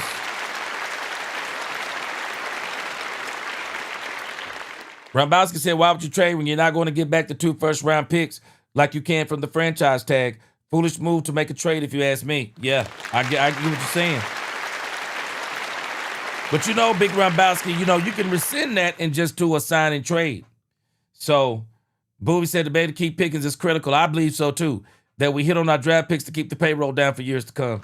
Yeah, I agree with you. Freddie said, look, ain't no team seriously trying to win now is going to give Dallas 2 number ones and sign Pickens to a $40 million deal. Ain't no way, Freddie. I agree with you on that. Ain't no way. Ain't no way. But again, understand the language in the non-exclusive tag. It don't have to be 2 first-round picks. The equivalent of 2 first-round picks. Also, keep in mind, a team could say, we don't want to give up 2 first-round picks. We want to give up a first, a third, and a fourth. Is that the equivalent of 2 first-round picks?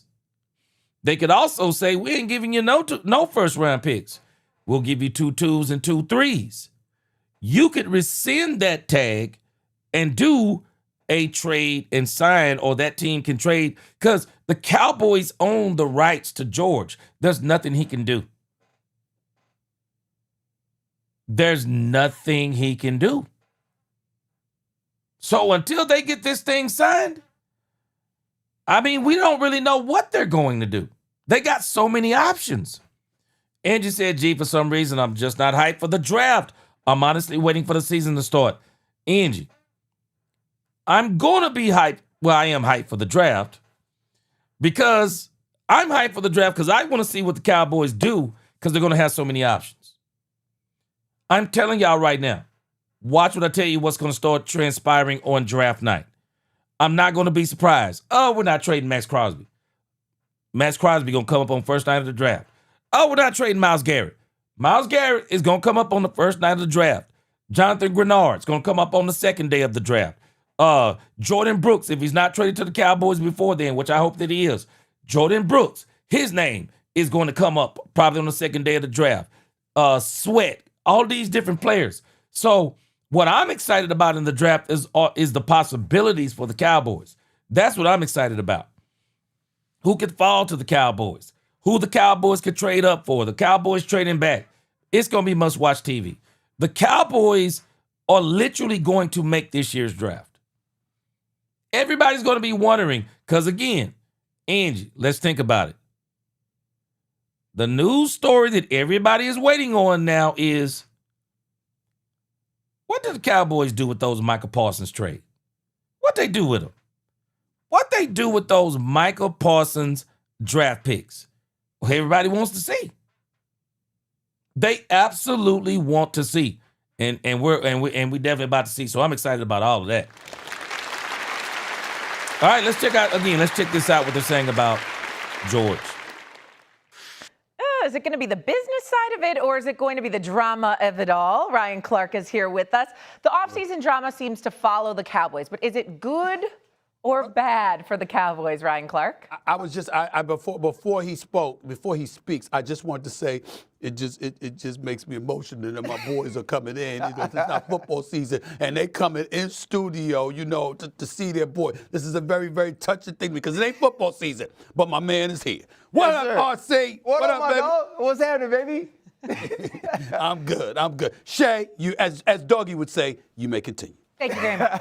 So the question was, offseason drama, good or bad? Not new for the Cowboys, but is it good or bad? Inevitable. It's like Thanos when we're talking about offseason drama with the Dallas Cowboys. And we knew that this was happening, right?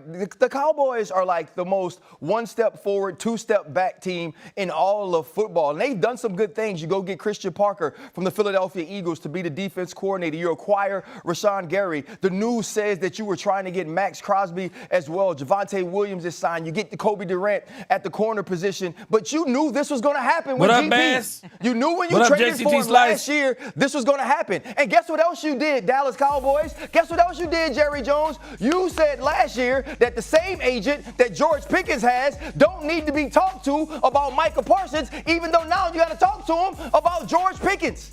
And George Pickens is not going to show up. George Pickens is not going to play. He's not going to practice until he gets the deal he has earned.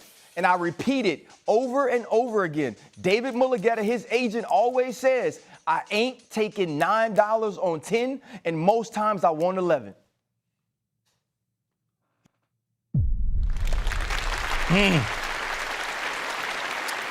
You know what, though? This is where I believe no one knows. No one knows if George is not going to show up. Nobody knows. George Pickens may shock everybody and absolutely show up.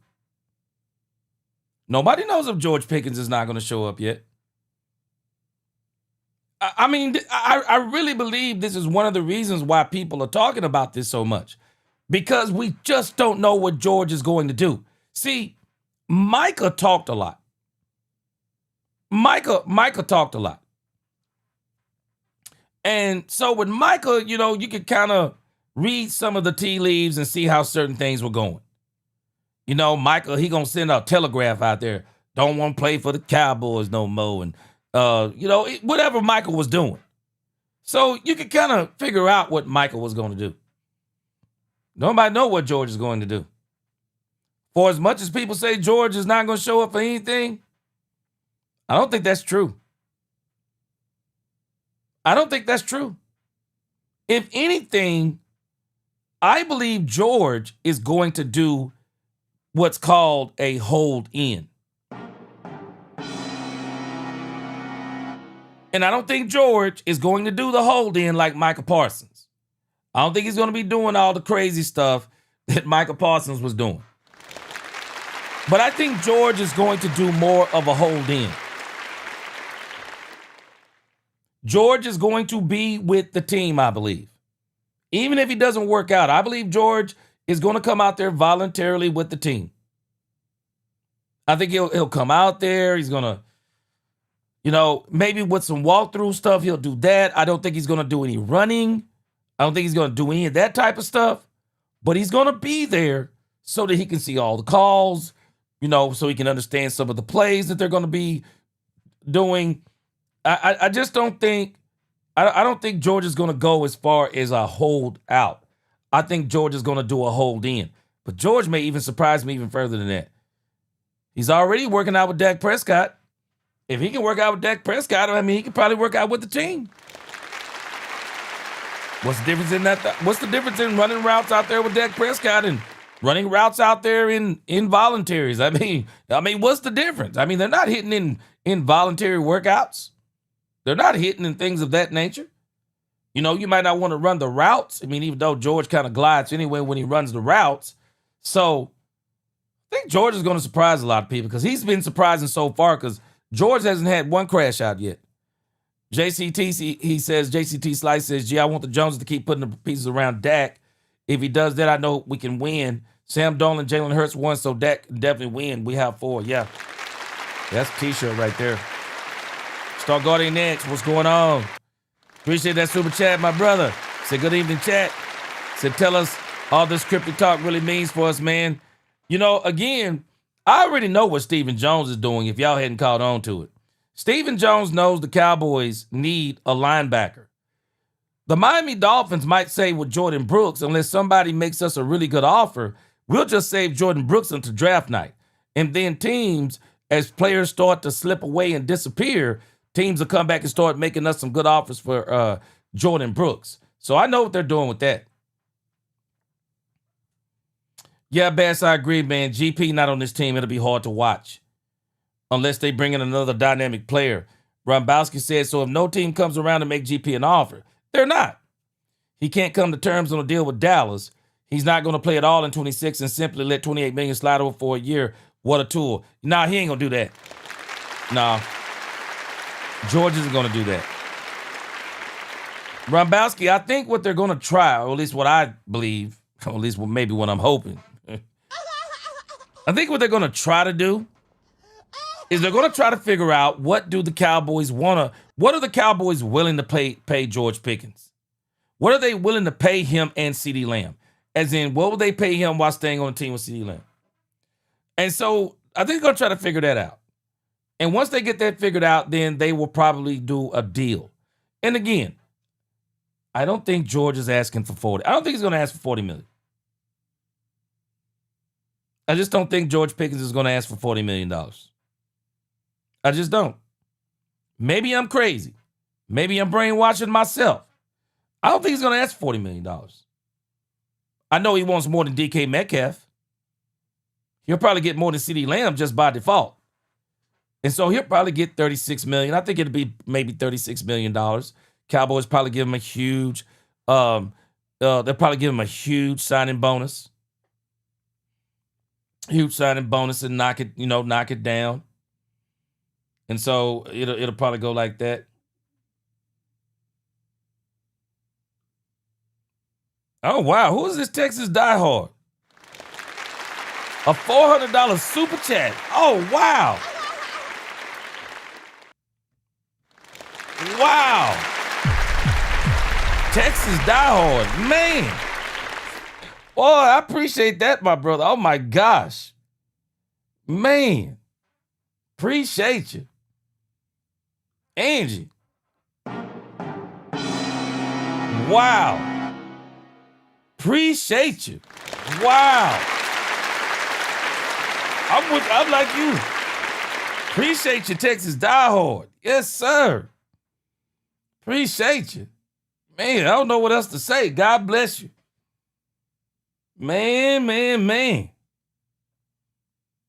Yes, sir. All right, let me keep going. You had to hold up for a minute there, man. You had to hold up. Kitty Boy, he said George can't afford to do anything negative. G already had a bad label attached to his name. You know what, though? I'm gonna give George some credit, though.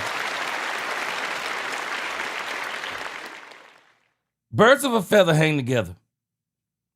And I think what's helping George Pickens, I think Dak and CD were trying to do the same thing with Micah Parsons last year, but they couldn't. But the thing that I'm noticing about Dak and CeeDee Lamb in this particular instance is that they have put him up under their arms and saying, we're going to walk with you through this. We're going to walk you through this.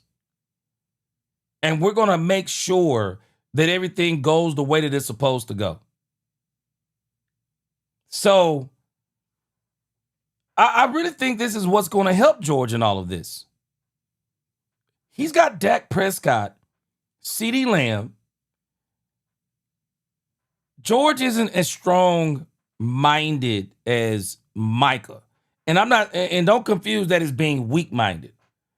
He's not as, the thing that I think that was hurting Micah Parsons here, Micah was an incredible player. But Micah was also somewhat Hollywood. Micah was becoming Jerry Jones Jr., and I think Jerry loved it.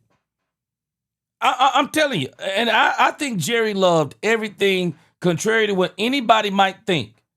I believe Jerry loved a lot of things about Micah Parsons, including the podcast, the talk, the attention. Jerry loved all of it. Only problem was that contract, and that's why they fell out of it. You know, it was a contract they fell out, you know, when Jerry thought he had a deal, and then Michael said, now I'm gonna bring in my agent. And Jerry said, you're not gonna do me like that. You're not gonna get this, and then, you know, then send somebody else in the room. But Jerry loved Micah. And Micah wouldn't necessarily listen to Dak and CD. CD told him don't go back and forth with Jerry in the media, and he did it. Dak told him don't make it personal. He did it. But George is different. George is not really a Hollywood guy. He's a dog, he's a monster, but he's not a Hollywood guy. George is sitting back saying, okay, I'm going to work out with Dak. I'm going to travel and work out with CeeDee Lamb. I'm going to walk through this. I'm going to trust, because I'm going to tell you where I think George is, and maybe I'm just psyching myself up. I don't know if George is trusting Jerry Jones and Stephen Jones and even Brian Schottenheimer. Even the process. I don't think he's trusting those four things. I believe George, and I could be totally wrong, I believe George is trusting Dak Prescott and CeeDee Lamb. That's who I think George is trusting. I really do. I think that's who he's trusting. The thing that Michael didn't do, Michael was walking to the beat of his own drum. But George isn't walking to the beat of his own drum. George seems to be walking to the beat of, I'm listening to my agent, but I'm going to trust Dak Prescott, and I'm going to trust CeeDee Lamb, because they have become like brothers to me. Think about this. I really wish I could interview George Pickens, because I would ask him, Have you ever been closer since you've been in the NFL? Have you ever been closer to any player as you are right now with Dak Prescott and CeeDee Lamb? I really would love to ask him that because I think that's who he's trusting. I really do. And I think that's why George isn't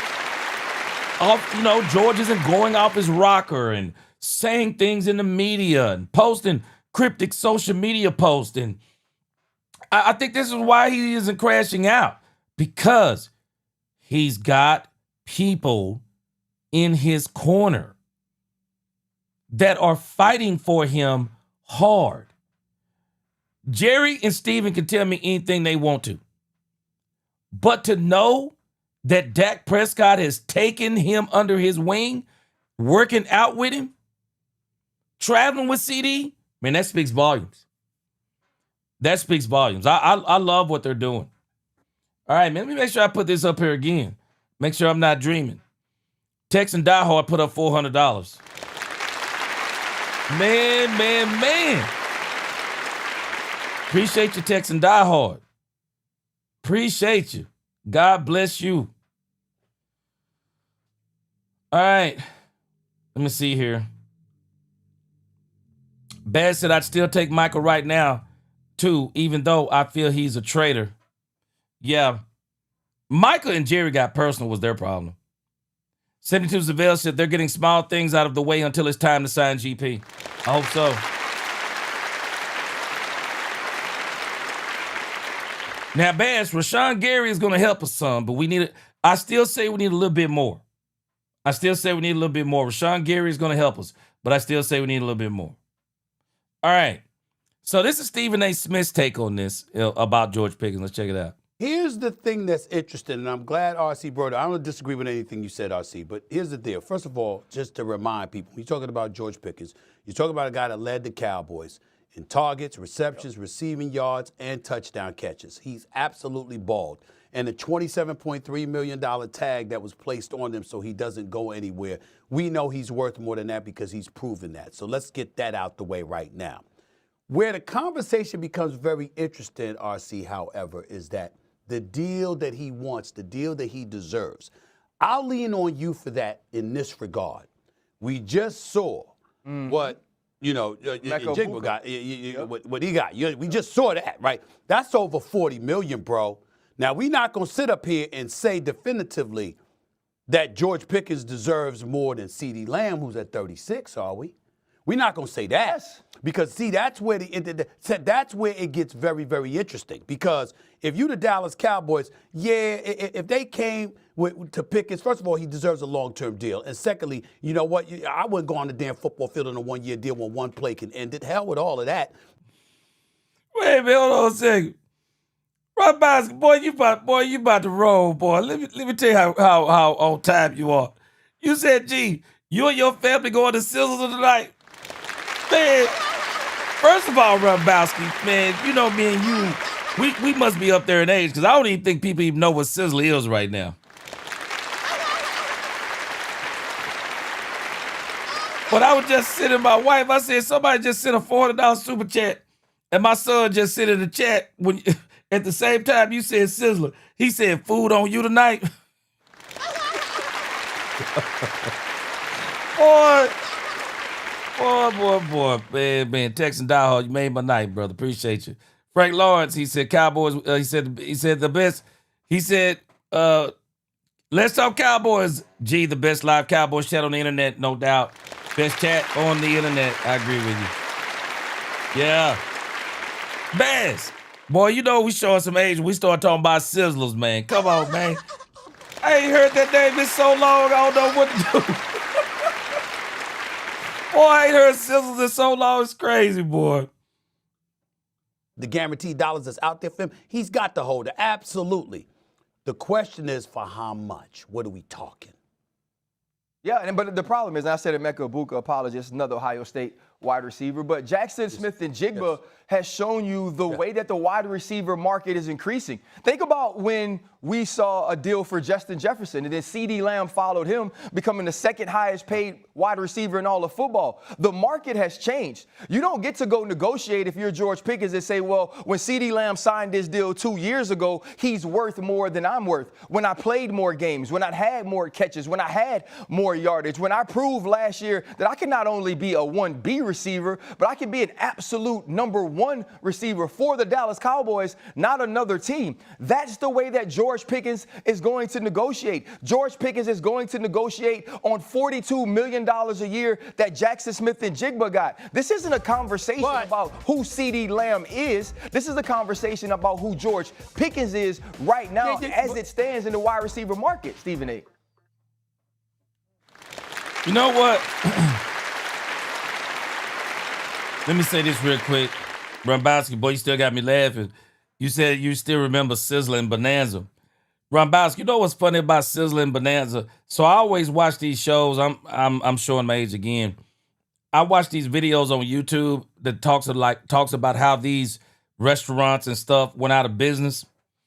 And it's just fascinating, man, when you look at some of these great restaurants and buffet places that we grew up with that went out of business, man, because of just how things are today. But, man, them places were incredible, man. Sizzler, Bonanza, man, people. And I think there may be some Bennigan's out there left, but, man, it was some incredible places out there when we were younger. But I love something that Ryan Clark just said. And I think this is exactly what George Pickens needs to do. And I'd mentioned this before. Don't make this about CeeDee Lamb or who you're better than. The only thing George needs to do is go out there and tell them what he did. That's what you negotiate with. Never negotiate by saying what somebody else got paid. Never negotiate by somebody else what they got, what they did, especially when your performance can stand on its own. George has a performance that can stand on its own. He can talk about how he's had terrible quarterbacks for 4 years. He can talk about what he did when CeeDee Lamb went down. He can just talk about how good he is. He doesn't have to say anything about anybody and what anybody else got paid. I think Ryan Clark made a very powerful argument right here. And this is exactly where I would stay if I was George. Yeah, RC, but you leaving out an important twist in all of this. Like, CeeDee Lamb got his money from Dallas, right? Yeah. After Justin Jefferson got his money, but Justin Jefferson's on the Vikings. CeeDee Lamb on the Cowboys. The problem with this one is you talk about two teammates. You're talking about two Cowboys. And so I'm wondering, I'm wondering what kind of role that's going to play. Again, at the 27, no. But when you start getting up to the 34, 35, 36, in the range that CeeDee Lamb, that's where it gets a bit more interesting to find out. What is George Pickens going to be willing to accept? What is Mulugeta going to be willing to accept, et cetera? That's all I'm saying. Yeah, but you also got to think, he's not going to look for a deal that's around where we've seen guys like A.J. Brown, where we've seen guys like... Brady, wait a minute. Hold on a second, Brady. Brady, what you talking about? Brady said, I'm sick of this man's hairline. What hairline are you talking about, Brandon? Because Stephen A. Smith does not have a hairline. I'll never understand this man's infatuation with hair. Shave that junk off, man. I am not doing this with that hairline. I'm with you. I'm not doing this. Hey, let me see here. Hold on a second. Oh, yeah. Hey, Big Rabowski, boy, Bennigan's was crazy, man. Bennigan's was crazy. Yep, Chris Legal first. Man, oof. Man. Yep, Big Rabowski said COVID killed many buffets. Yep. Golden Corral and CC's barely survived. Sizzler went bankrupt. Yep. You right. Freddie Morales. Yeah, Stephen A's just an entertainer. That's all he is. like Garrett Wilson. He's not going to. Hey, but Ryan Clark is dropping some bombs in here. Take that deal that puts him on really what would be the third tier of wide receiver per year averages. George Pickens is going to want to be one of the highest paid wide receivers in the league. And he's going to feel that his production with the Dallas Cowboys last year with Dak Prescott gives him that opportunity, gives him that right, that he deserves what he's earned. And so I don't believe that what CeeDee Lamb has is going to affect what George Pickens asked for. And it's like we always say, what he eat don't make me poop. How big his house is ain't got nothing to do with how big my house can be. This is going to be negotiated on George Pickens' terms, and that's why I think this could be a difficult negotiation for Jerry Jones and the Dallas Cowboys. Okay, hold on. Like, what if George Pickens? Well, they're going to negotiate. What if George Pickens actually shows up to off-season workouts, and then this is a non-factor? No. Let me tell you something right now. You don't want to be Shay. I mean, this. I'm telling y'all right now. I really believe this is the part that people may be confused on. I'm not going to be surprised if George Pickens shows up. I'm just telling us.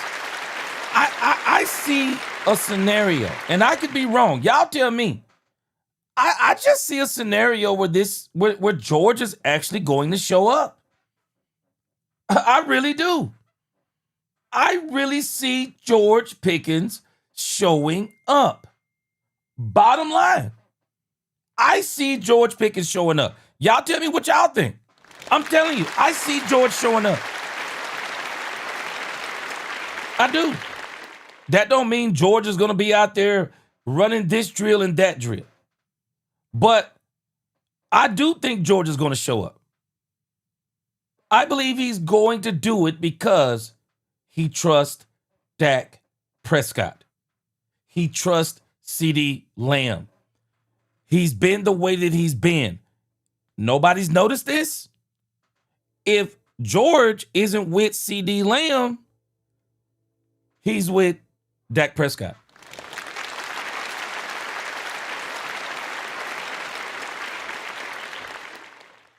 Mark Davis, boy, you spoke it into existence. Man, I appreciate you, Mark Davis. Yes, sir. Yes, sir. Appreciate you, Mark Davis. I'm telling us, man, I love this, what they're doing. And I'm going to give Brian Schottenheimer some flowers on this, too. Because Brian has came in here with this whole family thing. Brian Schottenheimer came in here with that family brotherhood thing. He really brought that in here. And George and CD, I mean, CD and Dak, they're just taking it to the next level. Because George, once again, not really that Hollywood wide receiver. They have put this man under their wing. And George seems to be following them. And so I see a scenario. George is coming to camp. I'll be honest with you. I'm going to put it on record. Like Edgy said. She's going to put it on record. She's not fond of, she's not so sold. She's not sold on Rashawn Gary. I'm going to put it on record. I believe George is showing up. I believe George is showing up. I believe George is showing up. I don't think he's going to do any of the strenuous things. I believe George is going to show up. I believe George understands what this is. This team is going for a Super Bowl. I'm telling y'all right now, I don't care what Jerry says. They got they got high expectations for Christian Parker. They really do. High hopes for Christian Parker. And they're going to get this man what he needs. Jordan Brooks is next on that list, I believe. The Cowboys don't do so well with free agency, but they do better with trades. The Cowboys do better with trades because they're not dealing. I want y'all to think about this. Let's use a little bit of common sense. The difference in the Cowboys dealing with free agents and them dealing with trades. Because in free agency, they're dealing with agents.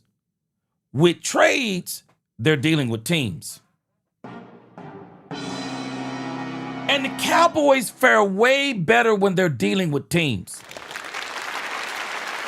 And so this Jordan Brooks deal, I think this Jordan Brooks deal is they're going to work this thing.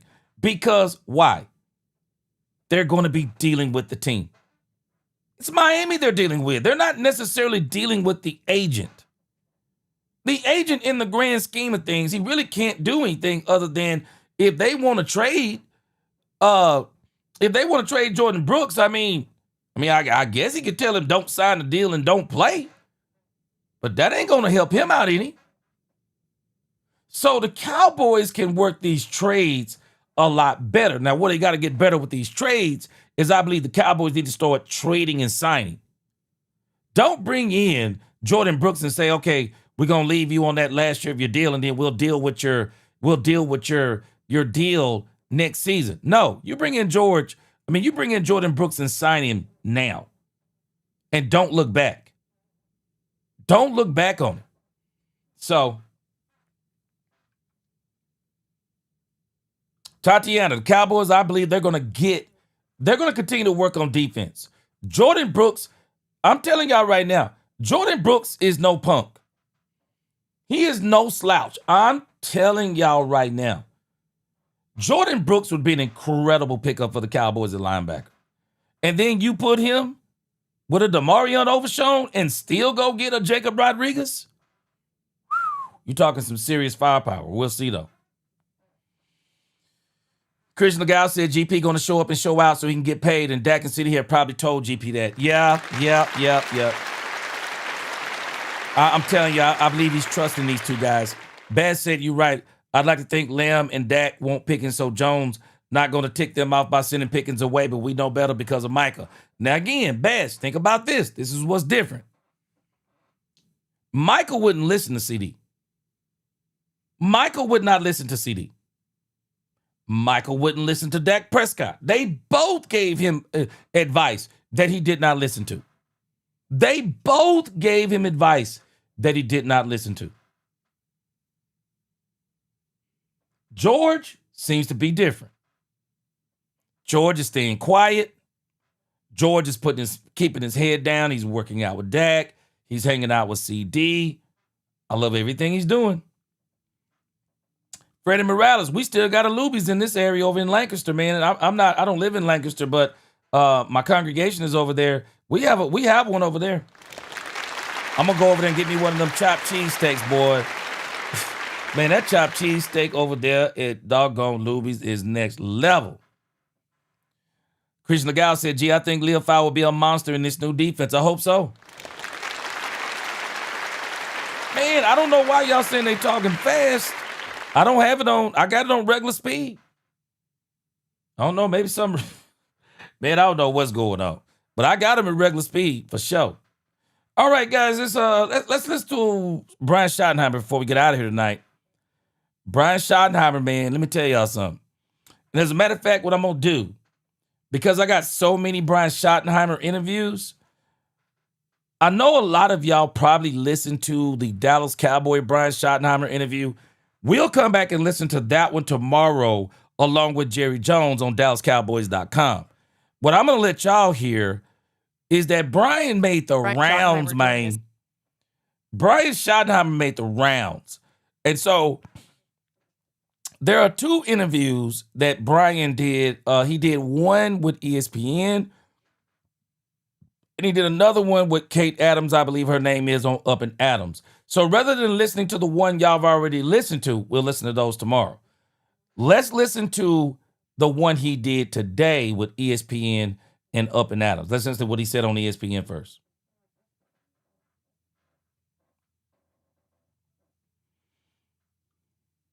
Here, and I want to first of all give you a compliment because so far you're in the minority. A lot of our coaches that have visited us have had to wear sunglasses. They can't deal with the pain of looking into the sun and the TV lights. You apparently are tougher than most. This is a true story, Laura. My father taught me as a young coach, coaches do not wear sunglasses. I love this. Wow. Okay, so I was like, but you know, we're in San Diego, right? And I'm like, well, it's bright outside. I was like, the players have to see your eyes when you're coaching them. Tomlinson can wear the tinted visor, Yeah. but you can't wear Hey, sunglasses. it's Marty Schottenheimer. I So, like but literally, that. honestly, true story. I was like, okay, makes sense. You know, because when you're correcting or criticizing, Yes. they're like, Okay, admins, y'all make sure y'all disregard this crazy person right here. His name is Love Miles. Make sure y'all disregard this crazy person right here. This is my son. Cause y'all know doggone well, y'all know doggone well ain't nobody go ask, do you think we should trade George Pickens for Tom Brady? So this is my crazy son right here. Y'all will see him in the future. We're gonna be doing some Dallas Cowboys songs. Before the season start. So we're gonna see if we can have the next big Dallas Cowboy hit in 2026. So we're gonna be working on some stuff here pretty soon. But that's my crazy son talking about, do you think we should trade George Pickens with Tom Brady? Admins, y'all about to put him on timeout for a question like that. So yeah, that's my crazy son right there. I want to see your eyes. Man. So it's pretty cool. The other coaches I let wear, but I'll never change. I love So that. I guess do I've too. built up toughness. I was trying to give you a compliment. I did not expect such an incredible answer to come out of that question. That was absolute beautiful. Okay, how many times have you been asked about George Pickens today? Because we're going to ask you again. Where are we? I know. Where are we on George Pickens, a long-term deal? Put the sunglasses on. Yeah, exactly. You don't want to look at me in the eye after this. I tell you what, it's going to play out the way it plays out. GP was amazing. All right, now, Miss Matrix, I'm gonna ask you again. Does this give you deja vu? It's gonna play out the way it's gonna play out. I just don't like when they say that. I just don't like when they say that. But man, I agree it's gonna play out the way that it plays out. But I would just feel a lot better if the Cowboys got this thing done. Amazing last year. I really would. All right, let me read my man True Texas. Let me see. True Texas said in 1992, the Cowboys traded a 1993 second-round draft pick and a 1994 third-round draft pick to the San Francisco 49ers for pass rusher Charles Haley.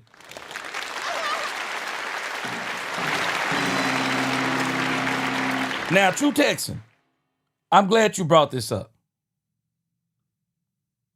Now, I'm not going to be a hypocrite because I've said in the past, you can win Super Bowls without these top name pass rushers. Because the last time that we saw it done, it was the Denver Broncos. But, and let me put a but right here, True Texan.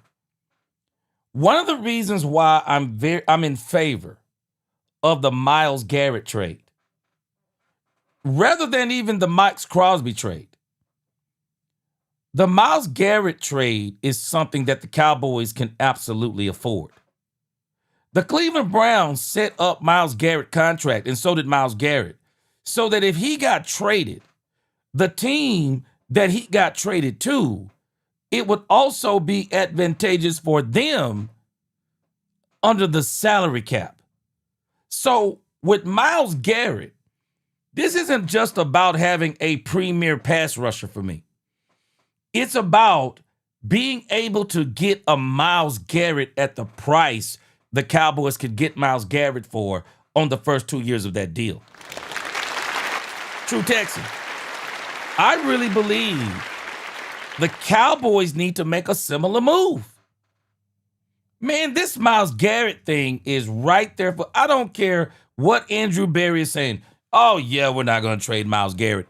Come with 3 first-round draft picks. Come with 3 first-round draft picks. 20 this year.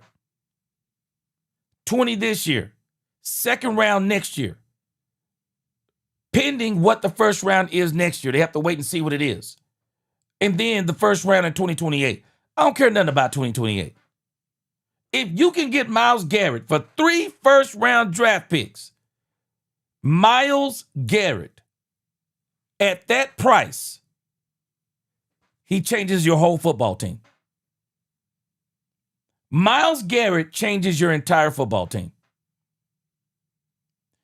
If you're telling me you could have Myles Garrett, Kenny Clark, Rashawn Gary, Tamarion Overshown, you got Myles Garrett with them overnight. Overnight, you're literally a top 10 defense. I believe overnight. You give me those 5 players. You've added Jalen Thompson. And we're not even talking about what else they're going to do in the draft. You give me those players. I don't even have to call plays. I'll win with those. I'll win with that defense. I will win with that defense all day long. All day long, I'll win with that defense. So the Myles Garrett thing for me is not about, hey, go get Myles Garrett, blow all your money. No. They've fixed this deal to where it would be advantageous for a team to go. I don't care what Cleveland is saying. Everybody say they're not selling something until you throw them a price out there that they can't refuse. Everybody say they're not selling. Shoot, throw 3 first-round picks out there. Man, I don't care what Cleveland talking about. Man, I don't care what Cleveland talking about. Throw 3 first-round picks out there for Myles Garrett. Myles Garrett will be a Dallas Cowboy quicker than a twinkle in your eye. I guarantee you. Guarantee you. And true Texan. The Cowboys team was pretty much situated similar to the Cowboys right now. The offense was situated, had 2 great wide receivers, had a running game. The offensive line, even though we're going to talk about we're going to talk about Tyler Guyton tomorrow, they still need to tweak that part of it.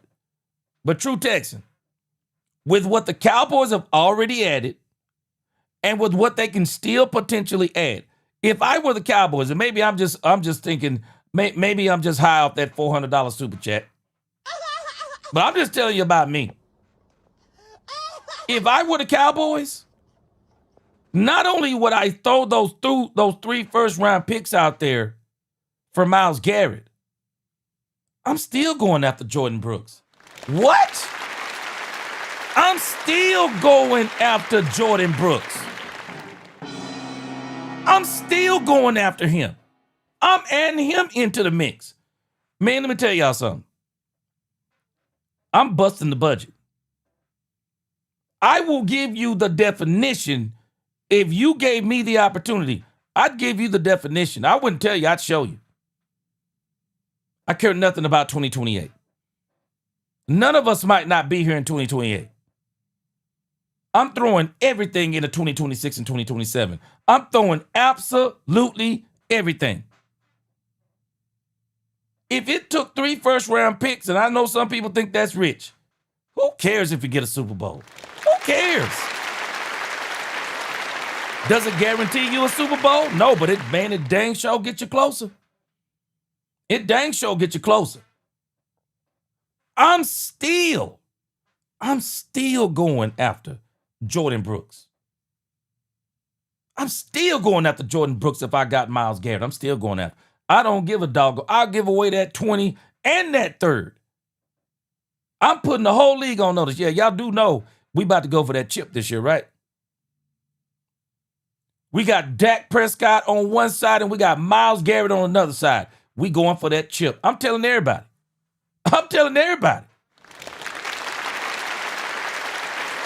True Texas.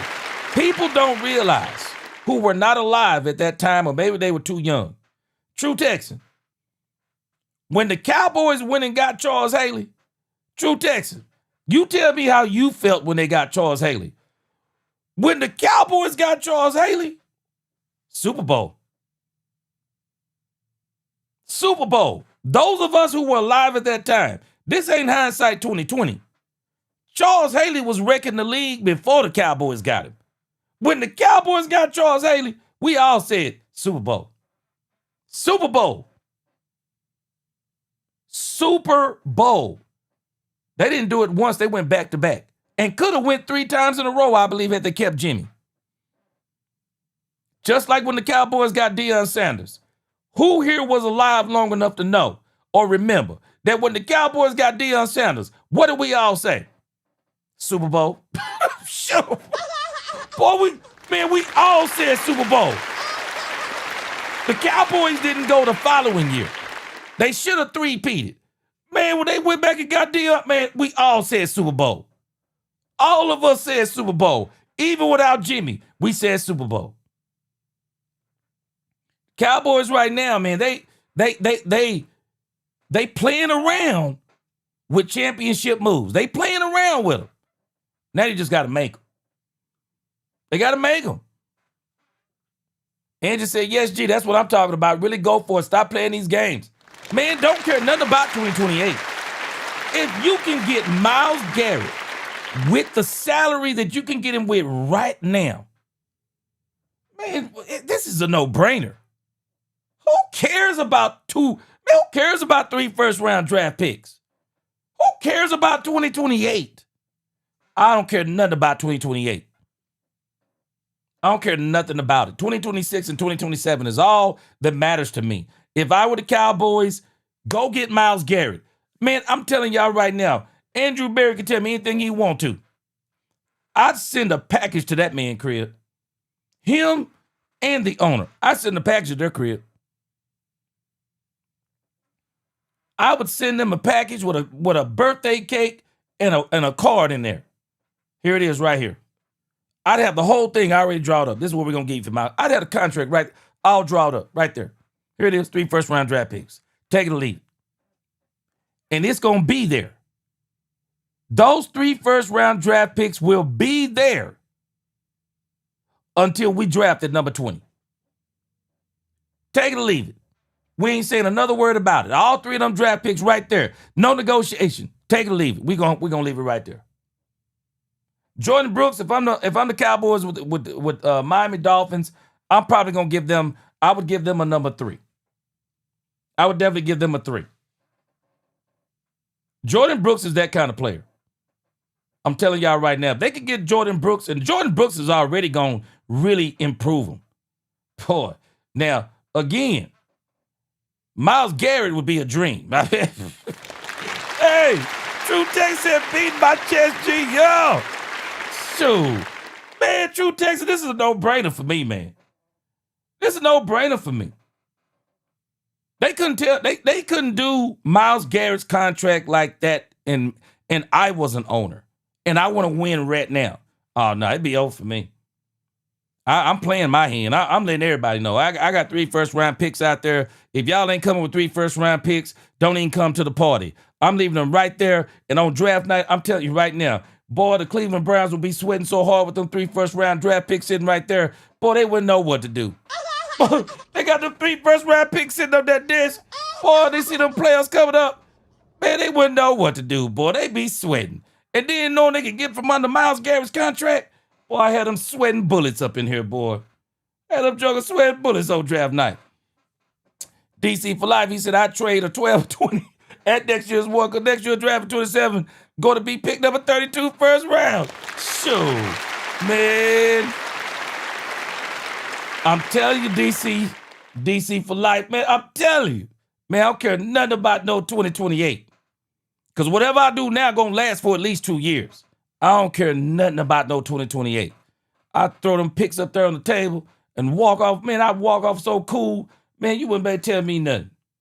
Man, I walk off with a gangster lean after I throw them 3 first-round picks on that desk. Here they are, man. Y'all take them or leave them. Call me when you're ready. Shoot, boy. Couldn't tell me anything, especially I got Dak Prescott playing the way he playing right now. Can tell me nothing. Bass, you are not lying. Bass, but think about this. Not only does Jordan Brooks need to be rescued, come on, Cleveland. Cleveland, can you show Myles Garrett some mercy? Who cares about being Defensive Player of the Year, getting 25 sacks on a 5-win team? Cleveland, come on, man. Cleveland, come on, man. Let Myles Garrett go, man. Let this man go. let Myles Garrett go, man. Y'all know doggone well y'all ain't winning nothing right now. Shedeur Sanders, you got to get him some more weapons. You got to get Shedeur Sanders some more weapons. It's going to take Shedeur another year to get on board with his new weapons. Man, go, man. The defense coordinator already left. Myles Garrett is already semi-disgruntled. He already said he don't want to be a part of a rebuild. Y'all are in a rebuild. Y'all are going to be successful over the next 3 years with Shedeur Sanders. Y'all going to be back. Man, come on, man. Let Myles Garrett go, man. Let man go. There are teams out there that can use Myles Garrett way more than y'all, man. Come on, man.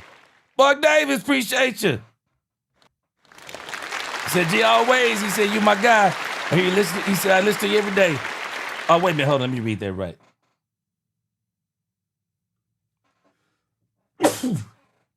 Hey, G, my wife always, I'm pretty sure, who's the guy I hear you listen to every day. I told her the G. She said he most definitely can talk that sports and Cowboys talk. Yes, sir. Appreciate you. Yes, sir. Gotcha. Yeah, my wife. Yeah.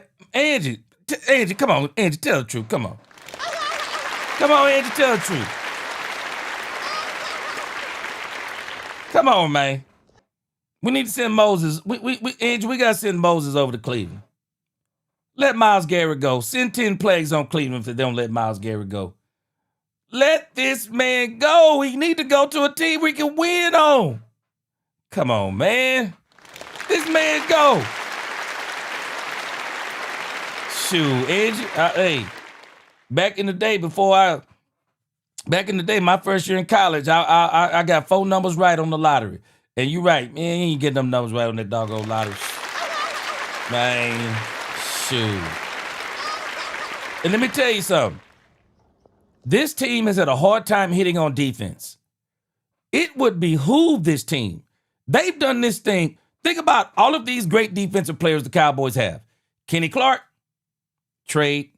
Quentin Williams, trade. Rashawn Gary, trade. Jalen Thompson, free agency. Kobe Durant, free agency. I mean, the best player they've drafted over the last few years is Micah Parsons. He ain't even on team no more. Cowboys.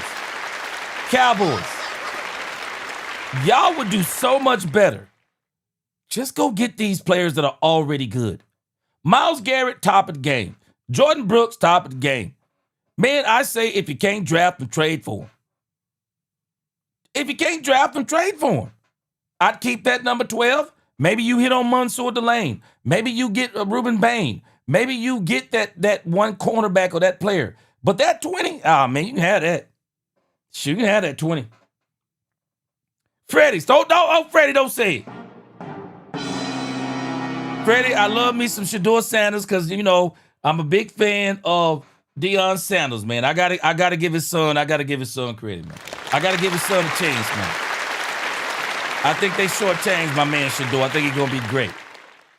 Frank said, agreed.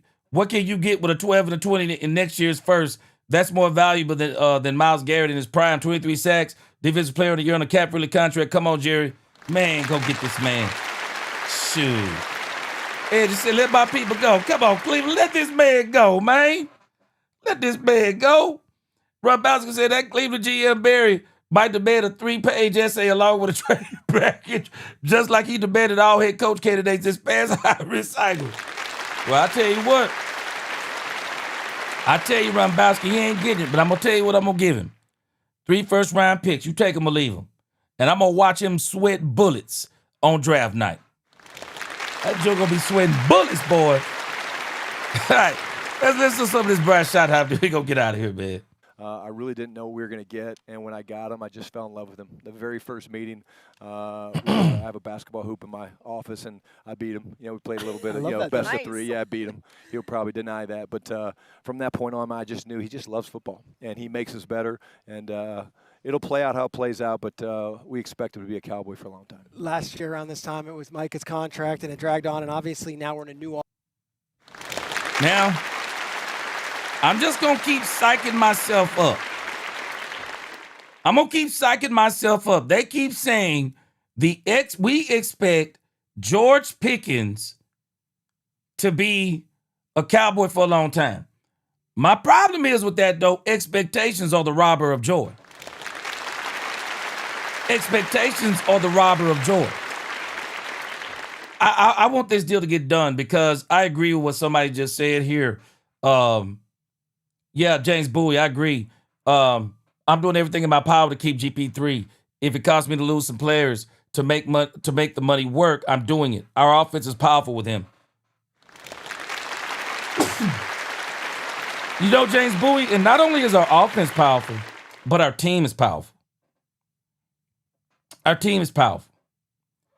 You get a good defense. I just want you to imagine this. You're a good defense and you got a great offense. Or you're a great defense and you got a great offense. Does that not make you want to play harder if you got a great offense and you're a great defense, knowing that if you get the ball back to your great offense, they're going to score points? Having George Pickens help this team's morale. And if they go out there and get that defensive piece that is similar to that, a Jordan Brooks or a Myles Garrett, and I know I'm in dreamland right now, but if they were to get both of them, oh gosh. Boy, could you imagine what that would do to this team? But they got to keep trying to make these moves. Offseason, and you guys bring in Rashawn Gary, all right? And when you get Rashawn Gary, you get this player that has shown flashes, but there might be something even more he can get to. How excited are you guys to have Rashawn Gary on the edge, and what can he bring to this Dallas defense? Yeah, I mean, having played him for a number of years, going back to Seattle, playing Green Bay, and we played him, of course, last year.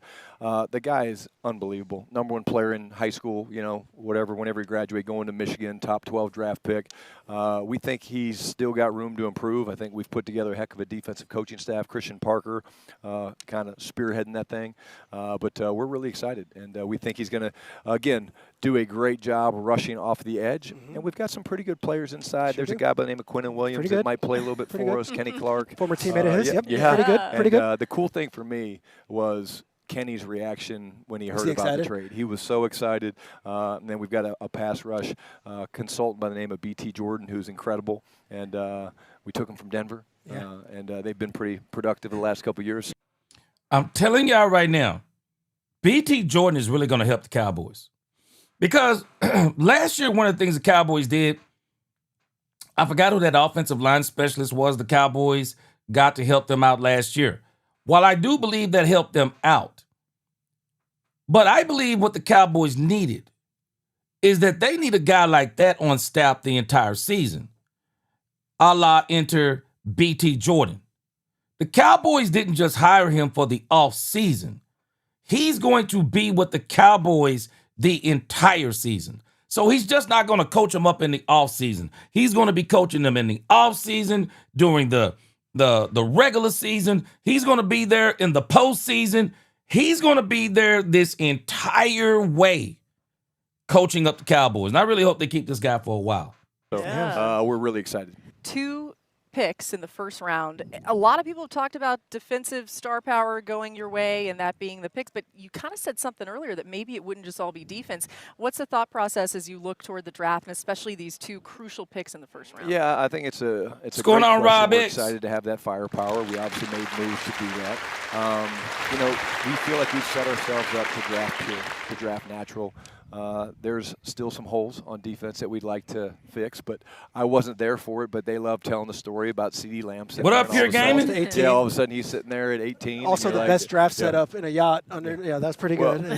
I've been on the yacht. It's pretty nice. It's not bad. Yeah, it was. Yeah, I could do that all for a year. Yeah. We're gonna draft Pure. Our guys do a great job, from Jerry and Steve and Will McClay, his staff. They do a great job, and yeah, you never know. I was teasing there. You guys probably saw it, but our offense coordinator, Clay. As you said, I work with a Packers fan, and they told me their defense not good, and they need a new coach. I said, but y'all got Michael. Angie. See, Michael was supposed to be that piece for them. That was going to get them to the Super Bowl. Michael got hurt, and now Michael not going to be back to around game 3 or 4, and I wouldn't really I wouldn't really be putting a lot of stock in that until Michael probably won't be back to true form till around mid-season-ish. So you're right. You got what you wanted. It just ain't working out for you. Yeah. But, Angie, think about this. Rashawn Gary. Rashawn Gary, the reason why I think you can have a lot more confidence in Rashawn Gary, he plays better with players around him. He was playing really well until Michael Parsons went out, as a matter of fact. And that Green Bay defense started getting decimated too as they got further and further down the line. But Rashawn Gary is going to be a lot better here with a Kenny Clark and a Quinnen Williams. He's going to be a lot better. Frank Lawrence said, thank you for an exciting time. Yes, sir. Thank you, making this an exciting time to be a Cowboys fan. Yes, sir. God bless you. Appreciate you. What's up, JP the Goo? We can't break up the offense, family. We need Pickens. I agree. Yeah.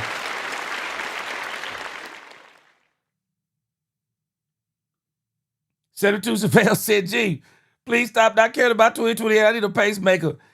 Put in next month, so we'd still like to see more years of Cowboys football. Hey, let me tell you something. If we get that chip this year, hey, you'll be thinking the same thing. What up, Tank? He said, not to mention, Miles already made it known he wants to be a Cowboy. Hey, yeah. Send that man home. Send that man home. Derrick Rose, what up? He said, yeah, I expect to see you in the draft room sitting and praying with you. Boy, I wish I was. Derrick, boy, I'd be doing some of them affirmation prayers with Jerry, boy. I'd had a whole room open up their eyes, looking at each other while we'd be praying. God, please, put it in the mind of Jerry and Stephen Jones to trade 3 first-round draft picks for Myles Garrett. Boy, I be putting affirmations in their mind, boy. I be telling them everything to do, boy. I be praying, but I be telling them everything to do in that doggone draft. Clayton Adams, who I think is amazing. Every night before he leaves, he just kind of knocks on my door and says, Schotty, don't forget about me. Yeah. Hey, don't forget about me. I'm like, I got you, buddy. You also look at the new defensive coordinator that you mentioned, Christian Park, comes from the Eagles, defensive backs coach, 34 years old, young guy. What is he going to bring to this defense that you're so excited about? Well, connection first. I'm a big connection guy. I'm a people person. He's awesome. It's been really cool for me, Peter, to walk by and see the players coming into his office just to hang out, get to know him. He's got Christian Parker, total opposite of Matt Eberflus. And Matt Eberflus hadn't caught on to this yet. Matt Eberflus is not a people person. He's not a people person. I think he's a coach. He's probably even a good coach. But what's the coaching without the connection? Christian Parker. Schotty's excited about this man because he's the exact opposite of Matt.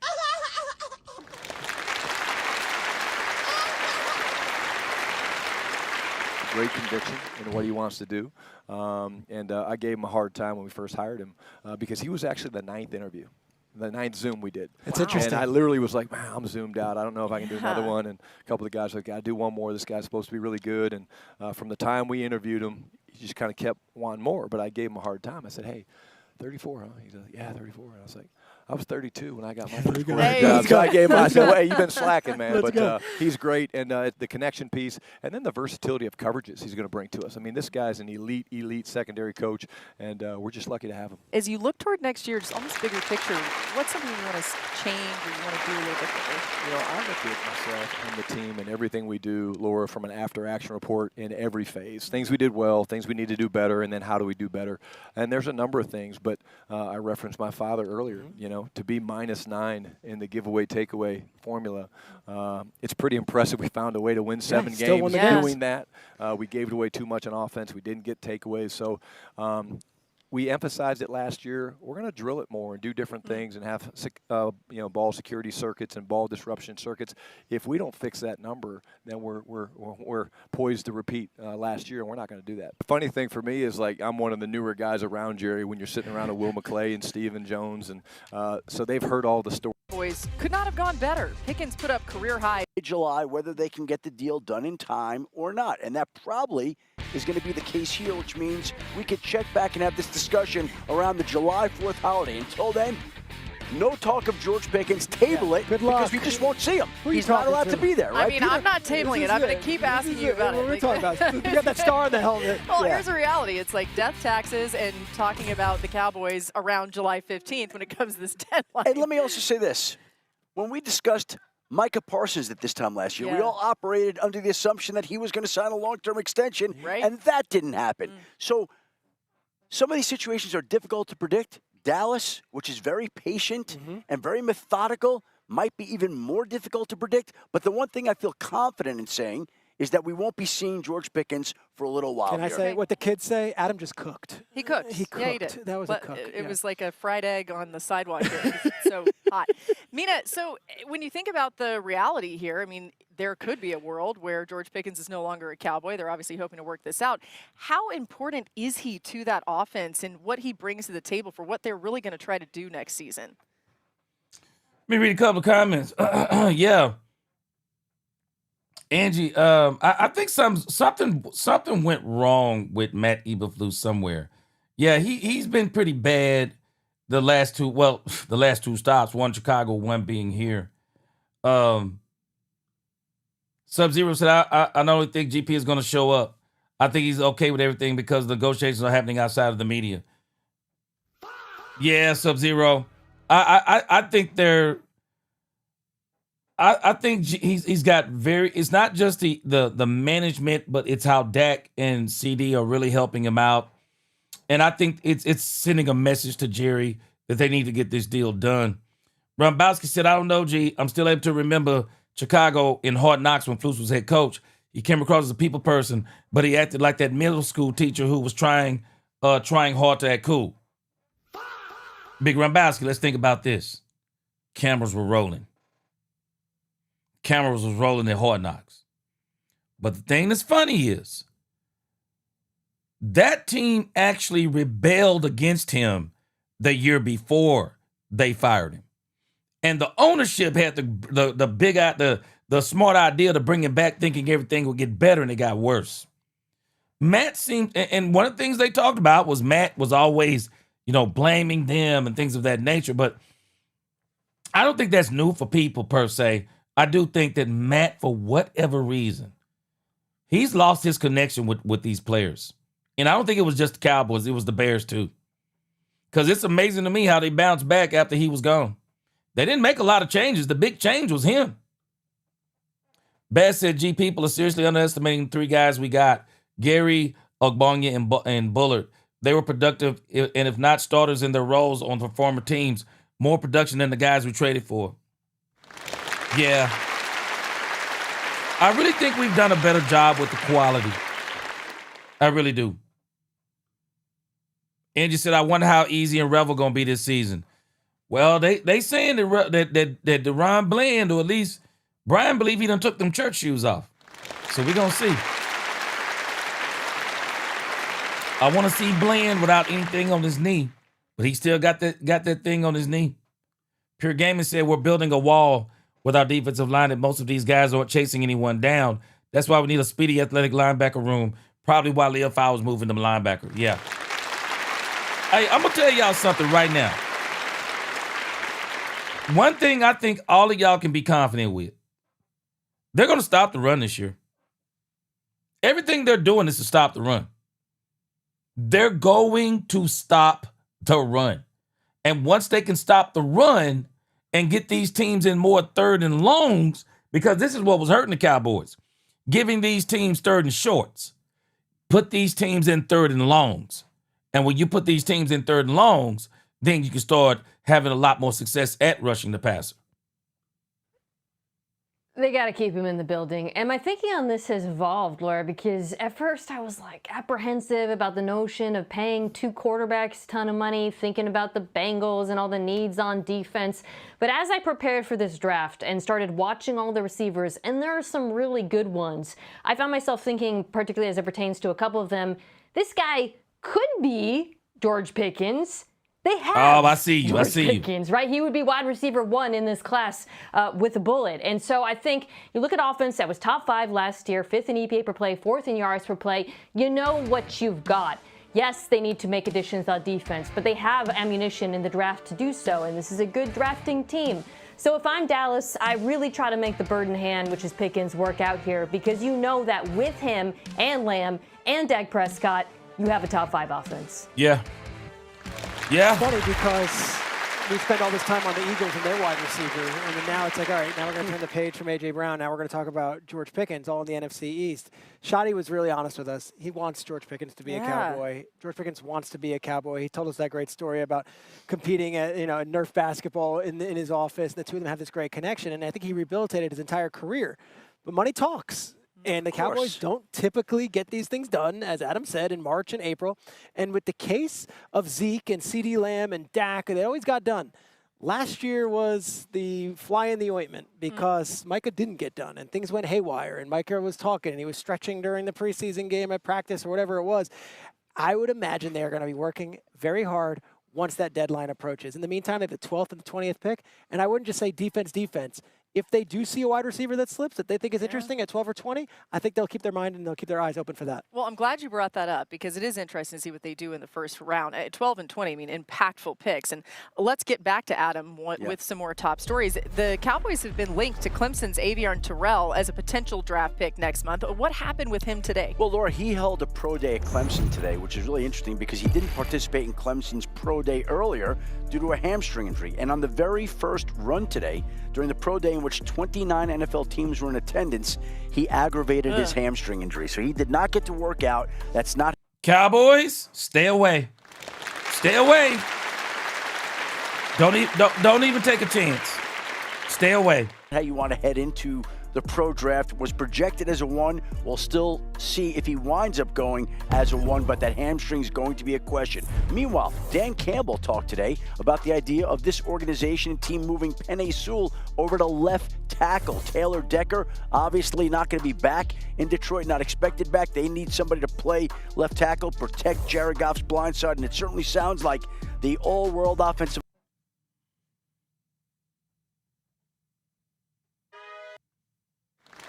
Stay away, Cowboys. Stay away. Stay away from this. Hey, he might be a good kid. Sound like soft tissue issues. Don't bring him in here. And then you got to redshirt him or be sitting him down. No. Stay away from that. Okay, I get what you said, Rombowski. Yeah. Yeah, he came across as disingenuous. Yeah, when you try to be that teacher trying to act cool. Yeah, I see you. And I think that's his issue. I don't think he knows how to relate for whatever reason. And I think what really happened to him, getting in that head coach role, not being good enough for that head coach role. You got to be a people person in some respects to do that. And then probably going back to that position role. But I'm going to tell you, Rombowski, I could be totally wrong. I really think he was walking around the Cowboys facility like his boo-boo didn't stink. I really think he was walking around here like, I'm the man. Hey, Brian, it's your first gig. I've been a coach, and I'm going to be one again. I mean, I really think he was walking around here with his chest stuck out. Bad deal. Dominique said, Reverend Pops wrote a check that his son wasn't able to cash. Yep. Man, real. Boy, being a Cowboys fan in the 90s, man, the NFL was the Cowboys in from 90 to 95? It was the Cowboys. It was the Cowboys, man. But when they let go of Jimmy, boy, we knew that was the beginning of the end right there. We also saw it crumbling right before our eyes.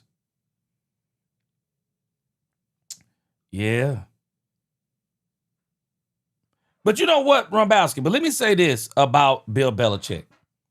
Let me read your comment, then let's understand something about Belichick.